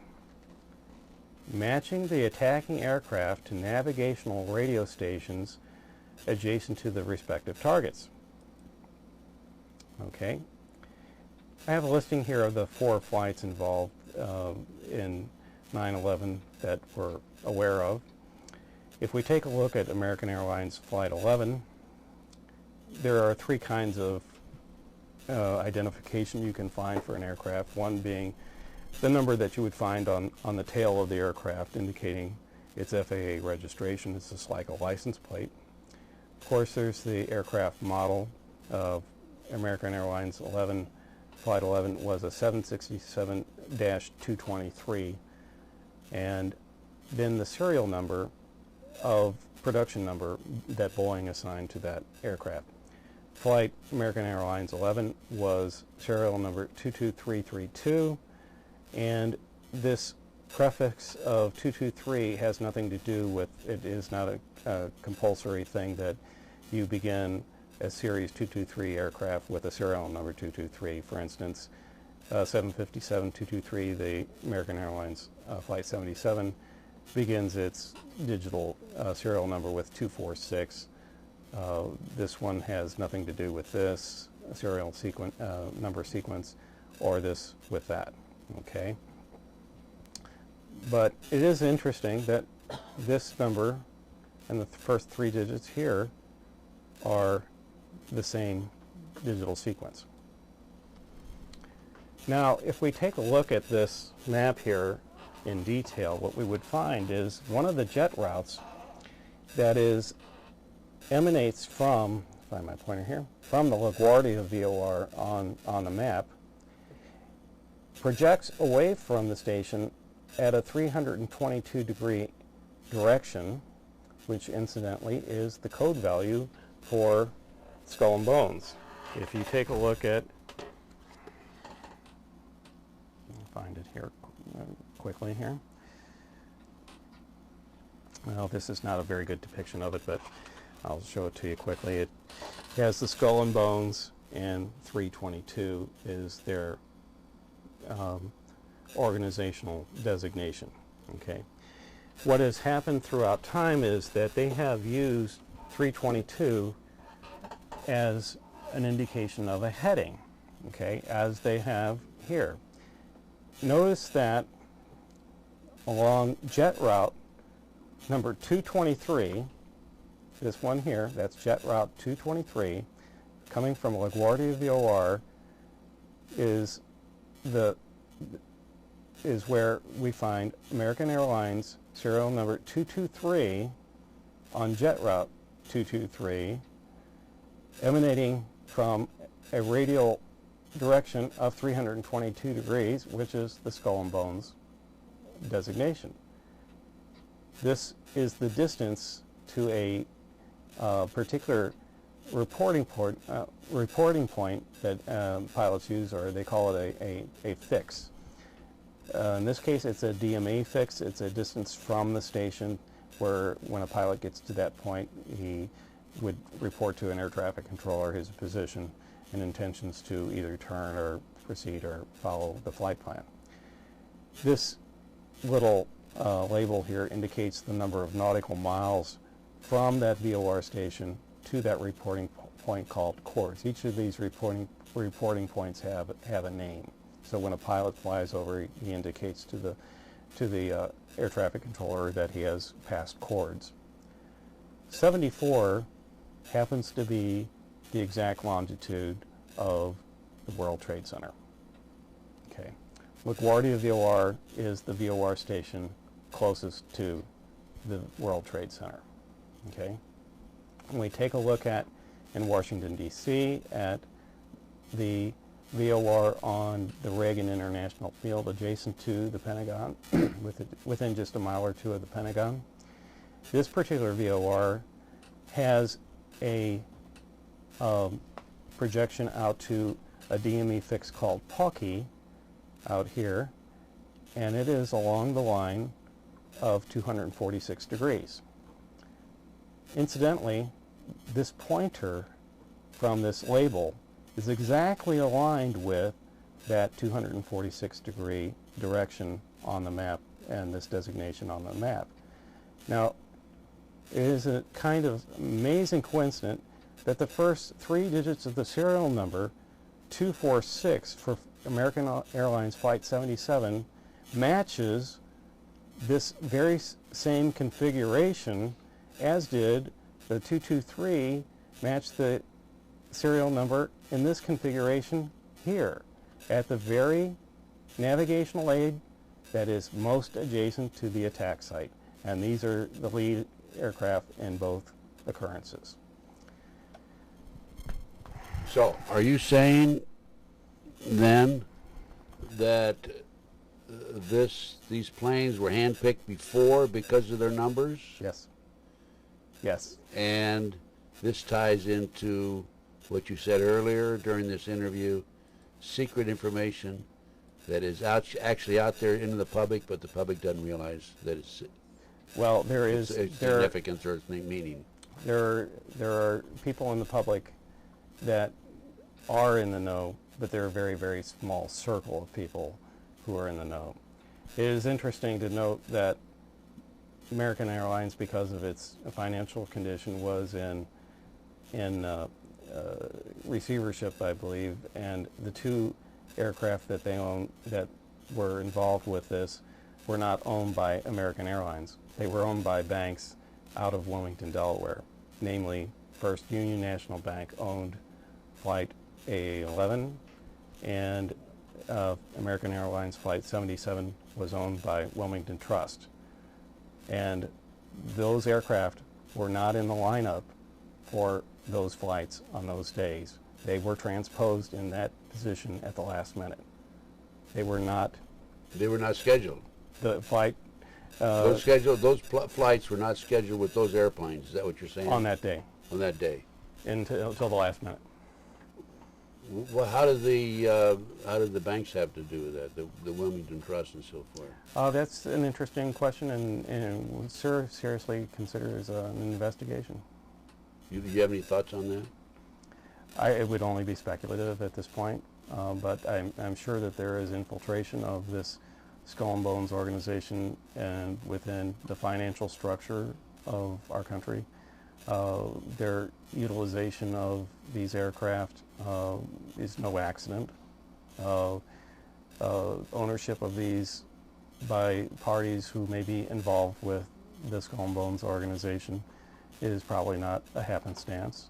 Certainly the trading activity for American Airlines and United Airlines a few days prior to the attack were indications that there were people in the banking institutions who knew this was going to happen, and trading on put options on these aircraft or these airlines was at an all-time high. Yes. I think I saw a figure once where it was like 9 times high above the normal. I'm aware of that, but I know that it was out of the normal range. Yes, on I think not only American but also United. Both. Both. Yes. So there were people that had to know about this in advance. That's right. And then certainly there are people who are much more knowledgeable about that aspect of it than I am. Well, now, would the fact that that these two airplanes, by American Airlines airplanes, were owned by a bank and not by American Airlines be significant? Because each airplane, I understand, if you incorporate each airline singly rather than incorporate them as part of a large corporation with, say, 50 airplanes, if that plane goes down, the company doesn't go bankrupt. They just can sue for that one plane. That is a financial technical question you'd have to address another expert. I'm not able to address that. But could that be the reason that they're with the bank? These airplanes are with the two different banks? It's interesting that they both have the same address on Rodney Square in Wilmington, Delaware, in the same building. Speculation again if we do anything beyond that. Obviously, a small group of people within those two banks were in the know. We're in the know, right. Okay. And the choice of those aircraft were under their supervision. Okay.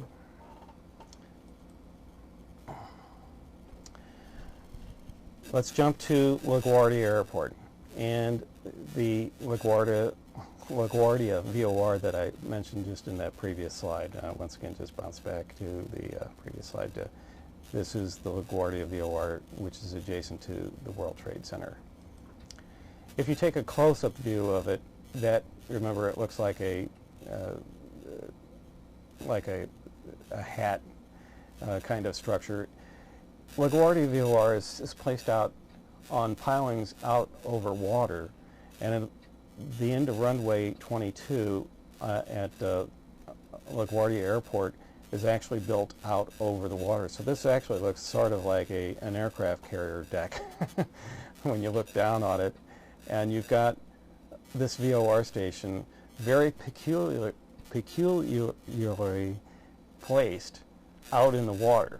This is not the usual kind of placement of a VOR station. I have indicated here that there are two different directions that aviation operations correspond to. The true north that goes straight to the North Pole, as well as the magnetic north, which the compass settings are aligned to. Runways are designated based on their magnetic heading by the first two digits. For instance, runway 22 is roughly aligned along a line of 220 degrees. Interestingly, if you measure along the magnetic heading of this runway, that magnetic heading is 223 degrees. Okay, so we have, again, the reoccurrence of the value 223 and the serial number of the aircraft, the jet airway assigned to the navigational aid of this very navigational station, and as well as the model number of the 767 that was used in that particular attack, and that first attack in the World Trade Center. All right. Let's just focus on that one attack and go through that to give you an idea of how this all strings together, starting at the Statue of Liberty and LaGuardia VOR. If you recall, the Skull and Bones line runs directly over the head of the Statue of Liberty, and these are the heading in the northern and southern direction from that point. Here is the LaGuardia VOR relative to where the location of the Statue of Liberty is in the greater New York area. Okay, this is the exact placement of latitude and longitude of this particular LaGuardia VOR station adjacent to the runway. And to give you an idea of the precision of this, when you take a look at a measurement on the Earth's surface of degrees, minutes, and seconds, 1 second on the Earth's surface is about 100 feet long. So when you come down to a positioning of 1.4, you are coming down to a precision of in the tens of feet of accuracy. So and this is an FAA published value on the map. So and with the FAA's listed information for this particular navigational aid. So I'm using the FAA's own information. The VOR stations are primarily used for en route or from cross-country, from airport to airport or station to station in their utility. They can be used for approaches to landings, and the VOR method of instrument guidance to a landing is the least accurate of those that are offered. The instrument landing system with a localizer and glide slope is standard with a higher degree of precision, and now they're coming into use of microwave landing systems that are very accurate. But they, in some applications, especially in smaller airports and in remote areas, VOR approaches to landing can be employed. But if you wanted to utilize this as even for an instrument approach to this runway, I have shaded in the area along which you could have placed this VOR station, including jumping across the bay to a location a mile or two to the north, and place that very same station and had the same degree of precision and utility, but yet they have chosen to put it right out here in the water. Okay, so we have very peculiar placement based on its utility. Okay, one of the things that are offered by the FAA to pilots is what is called NOTAMs, or Notice to Airmens. NOTAMs are required for the pilot to review prior to flight planning to understand that if there has been any changes in navigational station operations, they are to be responsible for knowing that before departure. And so Notice to Airmens, or NOTAMs, are standard FAA literature, and they're reviewed and updated very frequently. It is interesting to note that most VOR stations do have some limitations based on obstructions in the area, and it's not unusual for a VOR station to have a limitation in its use on 2 or 3 or 4 directions from the station. But the LaGuardia VOR has 32 specific indications where it is not to be used or relied upon for any kind of reasonable precision, and it is so bad in its placement that it has 32 qualifications for not using the station. Each one of these that I have listed here are separate listings of specific points along the radius of the station where it is not to be used. Why? Because the signal is being interfered with by some obstruction, and the pilot will be getting erroneous information. Why are they doing that? Well, why did they place it here? Mm-hmm. Well, obviously they didn't consider optimal performance in their selection, and when they go through the planning process, they know they're going to encounter this kind of problem before they construct it, based on their understanding of the line of sight of radio waves and the actual surrounding conditions.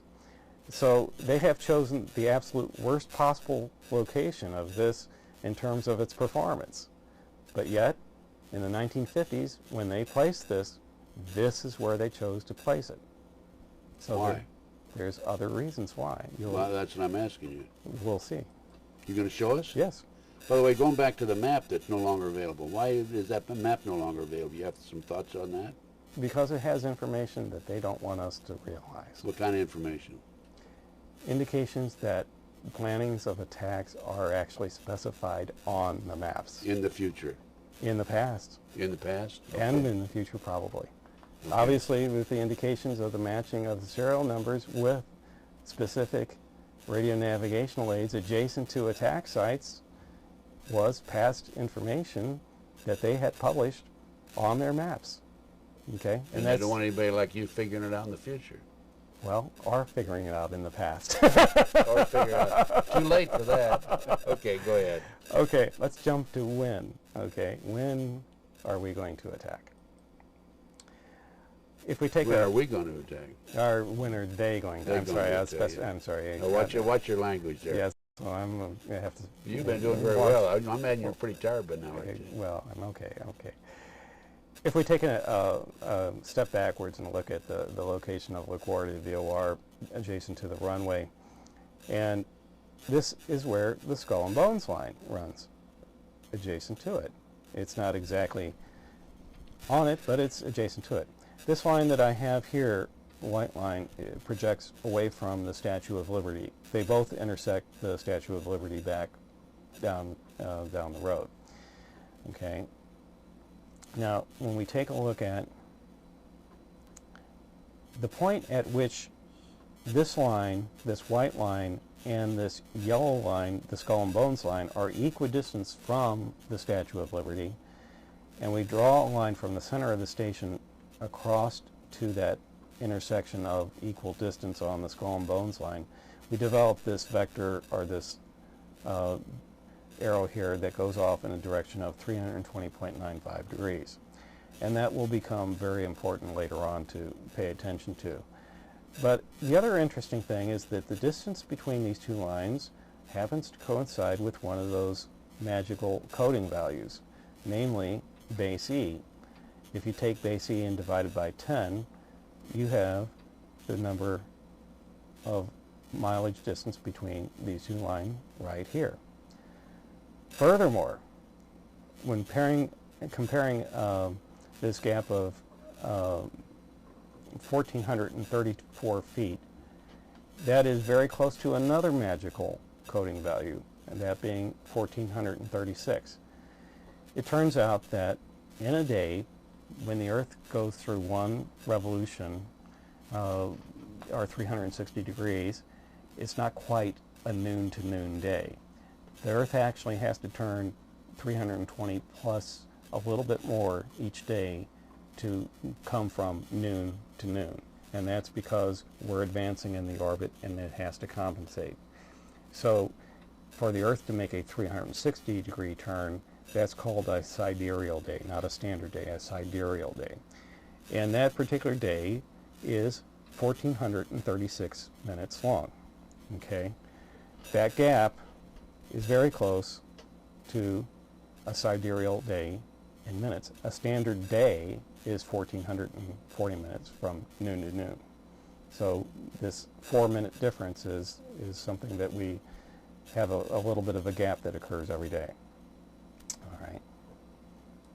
So we've matched two coding values from their mathematical coding structure to that particular vector. All right. Now, if we take a look at LaGuardia VOR, it has a frequency that it is specifying. All right. To tune in to this particular radio, you would tune into 113.1 megahertz.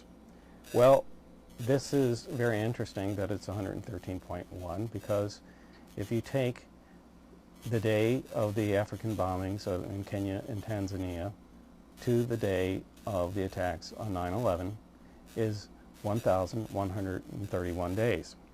So if you take this frequency value and multiply it by 10, you have the number of days between the African embassy bombings to the morning of the 9/11 attacks. So the choice of frequency, which was designated 50 years ago when they put in this VOR, was placed and utilized during the planning for the attack. All right. Now, when you consider that the distance, let me back up to two previous slides. Forgive me for this equidistant length along here back to the Statue of Liberty, and from this point, which is equidistant back to the Statue of Liberty, is exactly 11.312127 miles. Okay? That happens to be down to the second, expressed as, if you take this value and express it in terms of days, you would have exactly the number of days expressed in a decimal expression down to the second from the 2:40 a.m. time when the African bombings attacks, that's Eastern Standard Time, happened in 1998, to the impact of Flight 11 on the North Tower to the second. Okay, that kind of precision to accomplish could not have been accomplished by accident and by pilots who were so poorly competent, okay, as were the case with allegedly if there were pilots there. Yes. Okay. So, taking things in terms of distances, frequencies, and transposing them into times is a way of recognizing how they're using the code. All right. We have who is involved. We have signatures that they have, just like leaving fingerprints at the scene of the crime. These people left the fingerprints before they actually committed the crime. We have the Masons and the Skull and Bones have left their signature. A big one is by George Herbert Walker Bush, the first Bush president, and L. Cieta, and we'll go into detail on each case. Let's first look at the combined signature of the Masons and Skull and Bones. If you look at the New York City area and you take and draw a 90-degree angle relative to the Skull and Bones line along an angle of 322 degrees, which again is the coding value for Skull and Bones, you have a intercept at St. Mary's Park and St. John's University. Okay, both of these are very evident in Knights Templar and Masonic ritual, and those, at least we know that the St. John's College was placed at this location in 1870. So the planning for locations for this overall geometry in the greater New York City area is been evident ever since their imprint on this over a long period of time. We have also that same 322-degree angle runs right through the VOR station in question. Okay, and then we have much more to do here, and I'm wondering if we should take a break. This may be a good time to take a break, and we'll go into the signature for George Herbert Walker Bush. Okay? And continue this tomorrow. I mean, let's finish this up, and then continue on that same tape for tomorrow. Right. Okay. Part 2. And my butt is sore. Okay. You must be wiggling around? Yeah, I've been wiggling around too.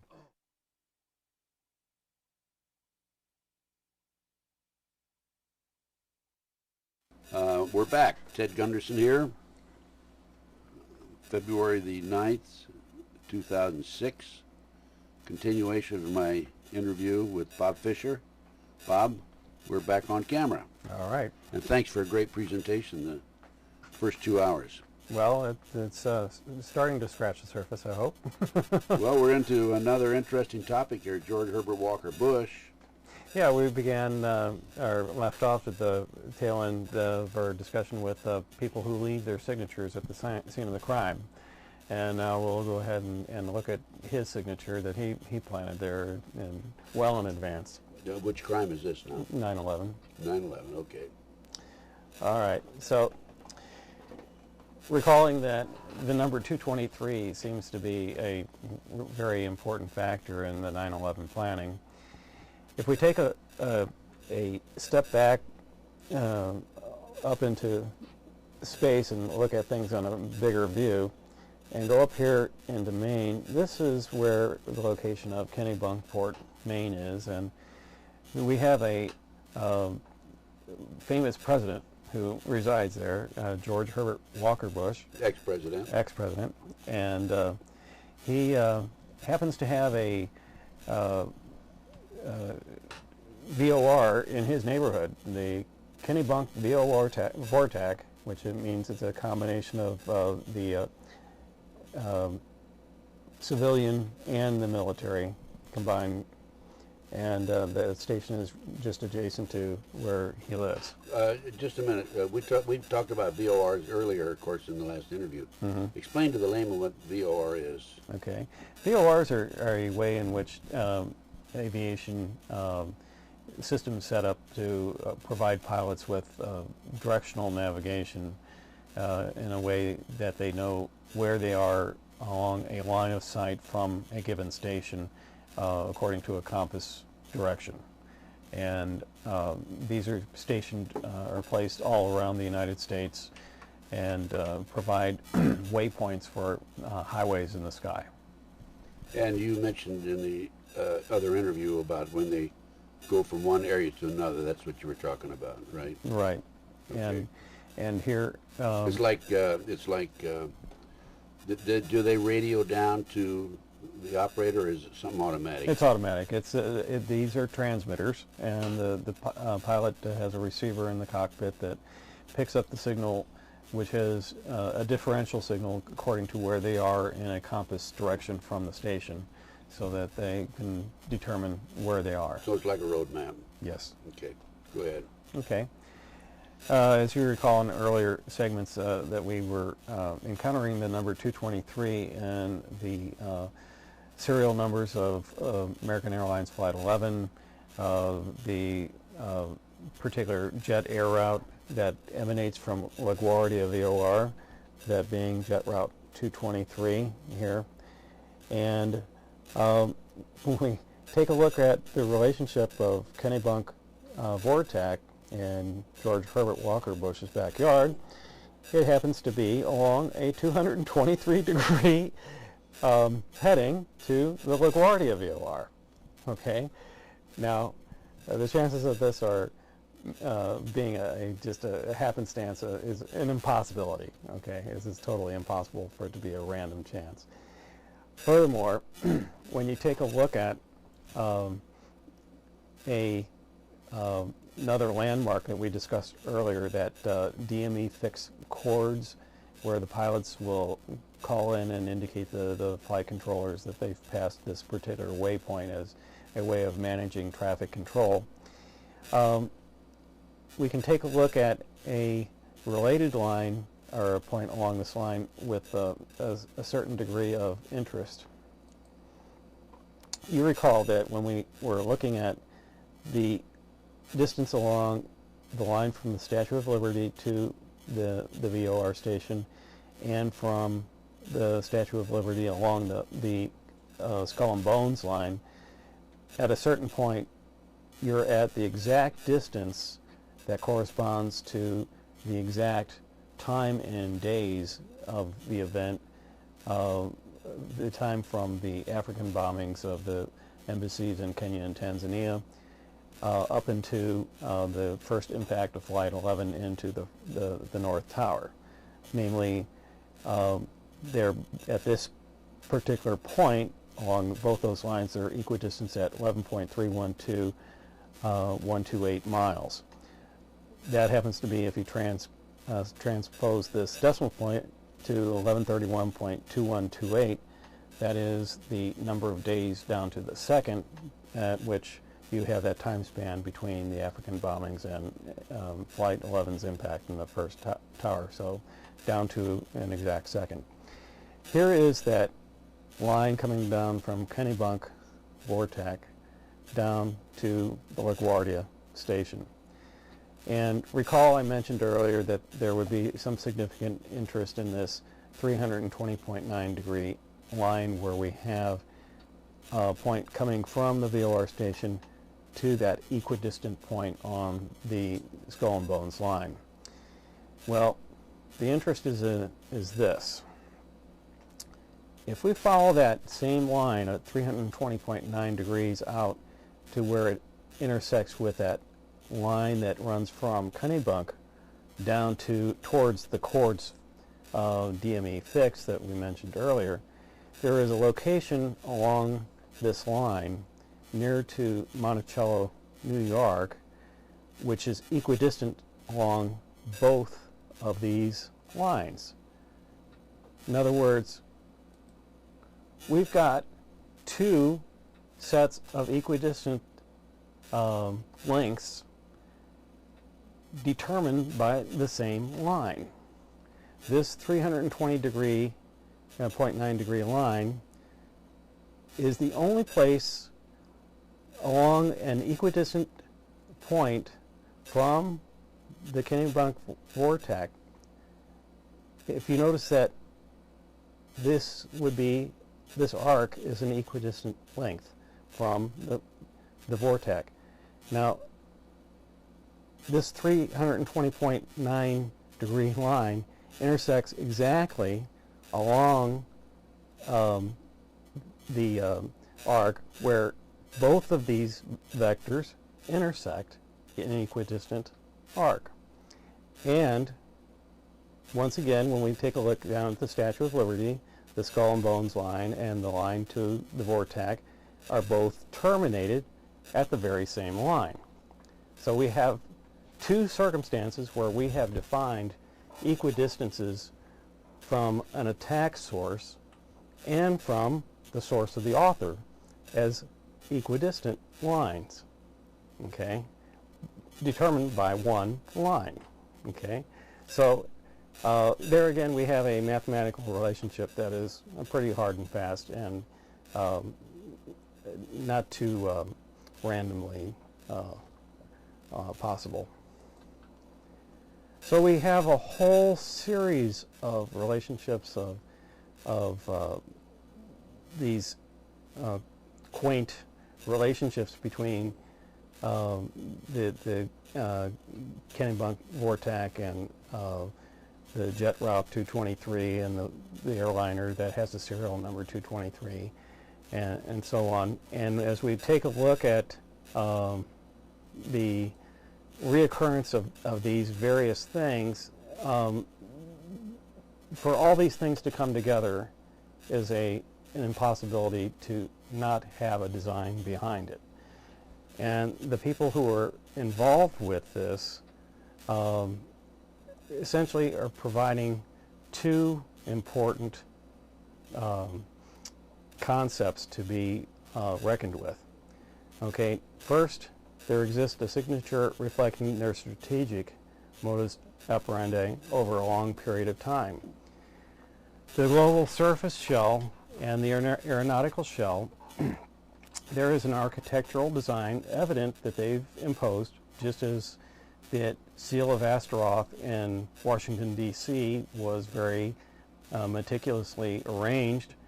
These arrangements of the VOR stations in our aeronautical aviation system are very strategically arranged to correspond to these geometries that I have indicated. Furthermore, these geometric configurations pertain to the attack on 9/11. So when you consider the fact that the placement of these VORs, these heading relationships, and the frequencies that are assigned to stations date back to the 1950s, there has been a very long-range plan at work here. So on a strategic level, they have left their signature over a long period of time, which indicates that there are various offices within the FAA and the Department of Defense that have been working together to assure that this Skull and Bones, how should I say, itinerary has been firmly built up over time. So we have a body of people who have had the responsibility to assure that this configuration would remain within the Federal Aviation Administration's purview and under their control over a long period of time.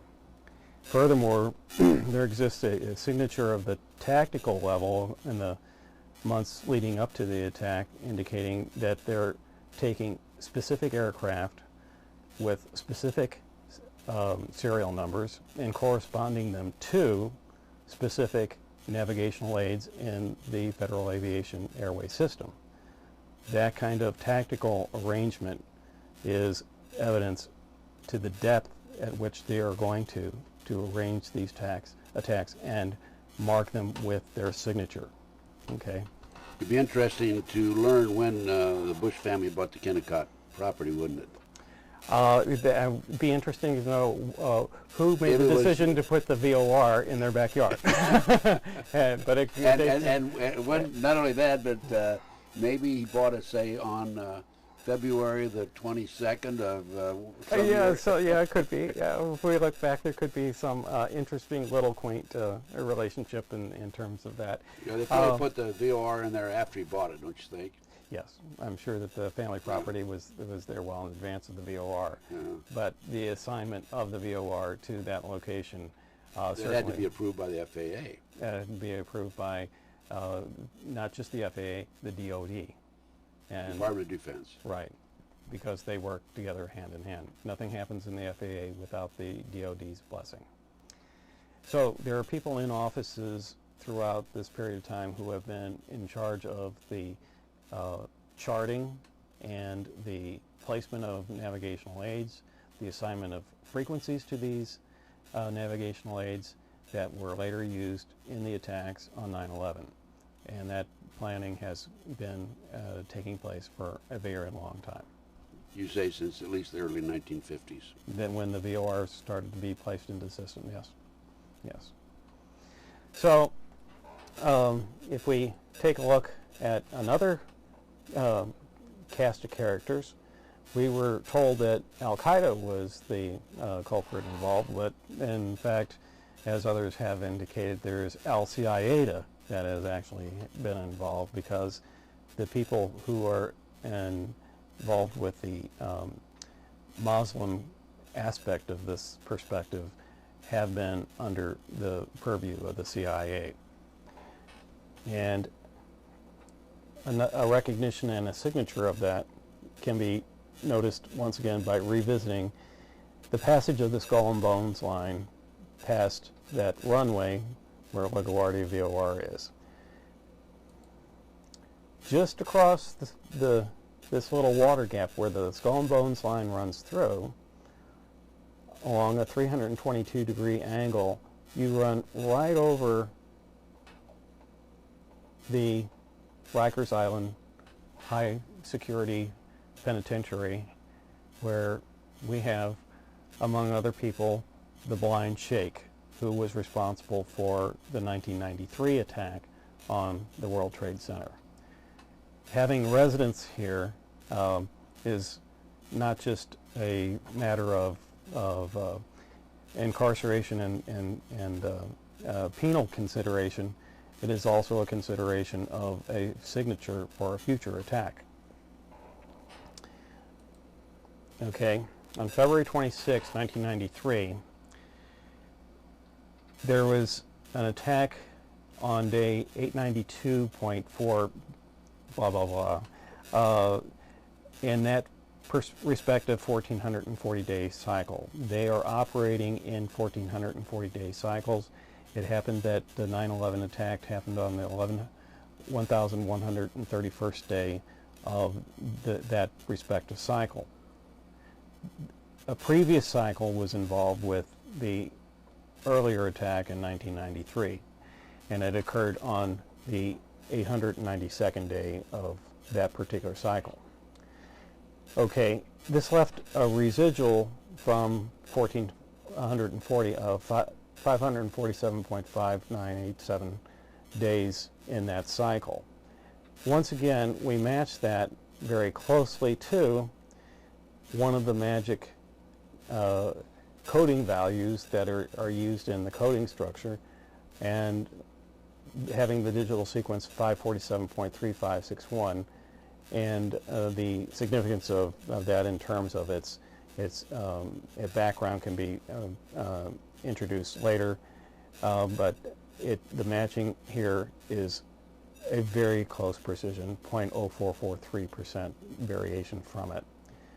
And if you take that and consider that there are 1,440 minutes in a day, and you were to look at a 24-hour clock face and to transform that value of 547 out of the 1,440 swing of the arc, that would bring you to 223 degrees on the dial.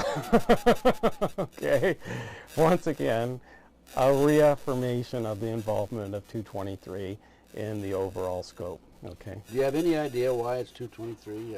That I am not certain As far of. as the secret Message, subliminal message is concerned? I think it's probably a PIN number.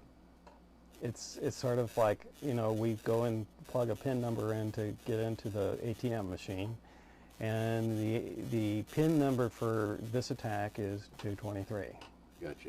Okay, that's my best evaluation of that at this point. There are probably better evaluations if we uncover more information. So if we got one of those old maps that they don't make available to the public anymore and start looking for different numbers, maybe we could figure out what's going to happen next. I believe that would be the case. And that's why they don't make them available to us. That's right. Do you have any of the old maps? Millions of them are out there. Do you have any yourself? I have a few myself, but there are millions out there that they cannot recover because too many people have them. Okay, well, let's tell everybody to ship a copy of their map to you. Well, or to people who are interested in following this line of... Mathematically inclined. Yes, this line of investigation, right. So now we can move on to where is the attack. When you take a look at the very same location, there is a bridge that runs from Rikers Island to shore. And if you take a look at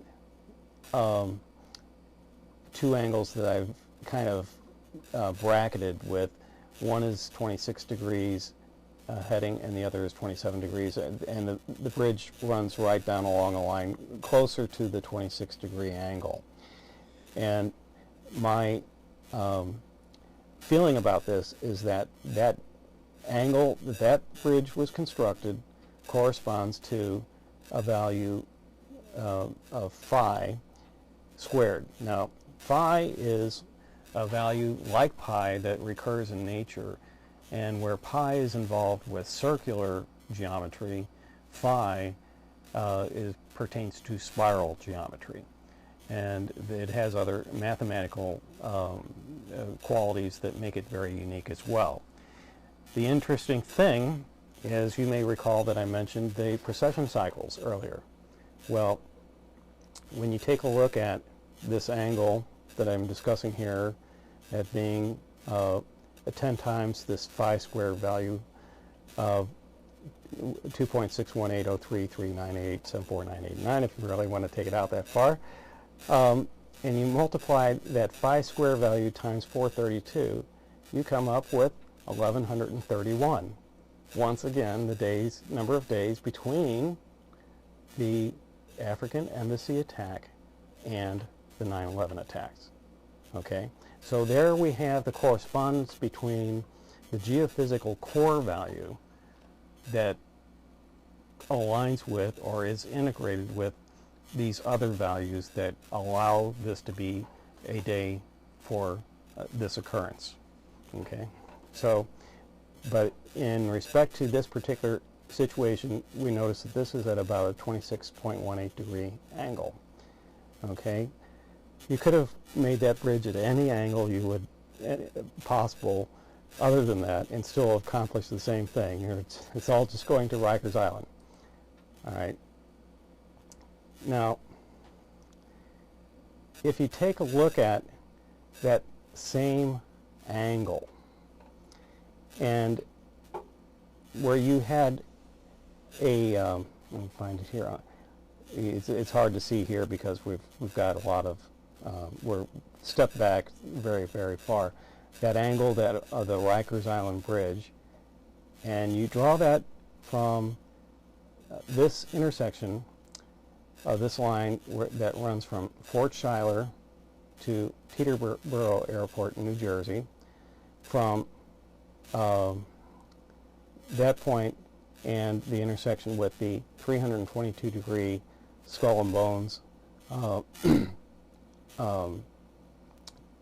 It's not the Skull and Bones line. This is the Skull and Bones line, but this is a vector value corresponding to 322 degrees, which is the Skull and Bones signature. At that intersection, following the same angle as the Riker Island Bridge, excuse me, you come down to the Statue of Liberty. So the same angle that is established on the Rikers Island Bridge adjacent to the LaGuardia VOR is the same angle that this Pythagorean relationship defines going down to the Statue of Liberty. So we kind of come full circle there. Now the importance of that will become evident here in a moment. Going back to Rikers Island, we have these two high security buildings that are in a rectangular shape very near to this 322-degree line. If we draw a line parallel to the Skull and Bones Great Circle line, this big heavy yellow line, parallel to it down southward, and just remain parallel with this, on down through the New York regional area, we come to the footprint of Tower number 1 and Tower number 2. Okay? So why was there a construction project for the Rikers Island high security prisons to correspond to the same placement of the footprint at the other end of the island for the World Trade Center when it was constructed? Okay? This is a geometry and a architectural design not unlike the considerations that were put into Washington, D.C. with the Seal of Astroth. Okay? This is long-term planning on the part of the people who constructed the World Trade Center, namely the, think of their name, I'm sorry, the Rockefeller brothers, David Rockefeller. Okay? So when they decided where to place the World Trade Center, and whomever made the decisions to make the construction at Rikers Island, there was a mirror image of each other. And who was in Rikers Island on the very day of the attack? The Blind Sheikh, who was probably involved with organizing some aspect of that attack. Well, he was involved in the 93. He was involved with the 93? 93 and probably involved with 911 to a degree. Well, I'm sure he could work things from inside. Oh, of course they do. And they have a grapevine in the prison like you can't believe. And prior to the 93 attack, the Blind Sheikh was intimately involved with the CIA and CIA operations in Afghanistan. And trained by the CIA. And closely associated with bin Laden. So absolutely.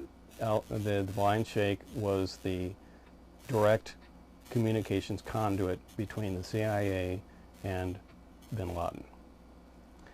So here we have another astounding recognition of their signature. But the icing on the cake is this. When you take a look at this high altitude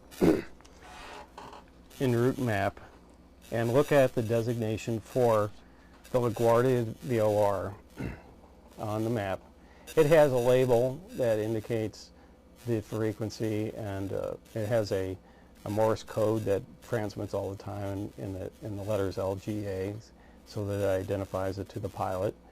And this particular label has some degree of arbitrary context as to where the map maker or the cartographer decides to place it on the map. Well, they have chose to place it on the map and use the pointer from that little balloon label in such a manner that it comes through LaGuardia VOR to the World Trade Center. That same line goes all the way down the East Coast to the Pentagon. That same line is defined by the pointer on this map. And that has always been that way. So this is not something that happened by accident. The people who make the maps, who put the VOR stations in their place, assign their frequencies, that was all controlled.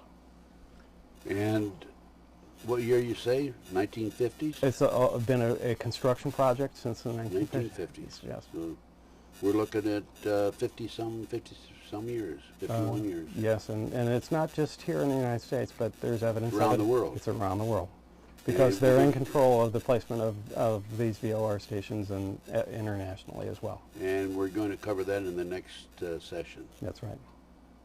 So I hope that this has been an enlightening presentation, and hopefully it'll wake people up to the fact that although this is technical, it is understandable, and it is a matter of just taking the time to pay attention to these correlations that cannot be a possible random chance. So you presented it in an outstanding manner, and I think all of us laymen can understand it. I hope so. Yes, absolutely. No question, and congratulations. And Thank thanks you very much for coming forward. Thank you. Thanks. God bless you. God bless you. Thanks. Okay, that's it.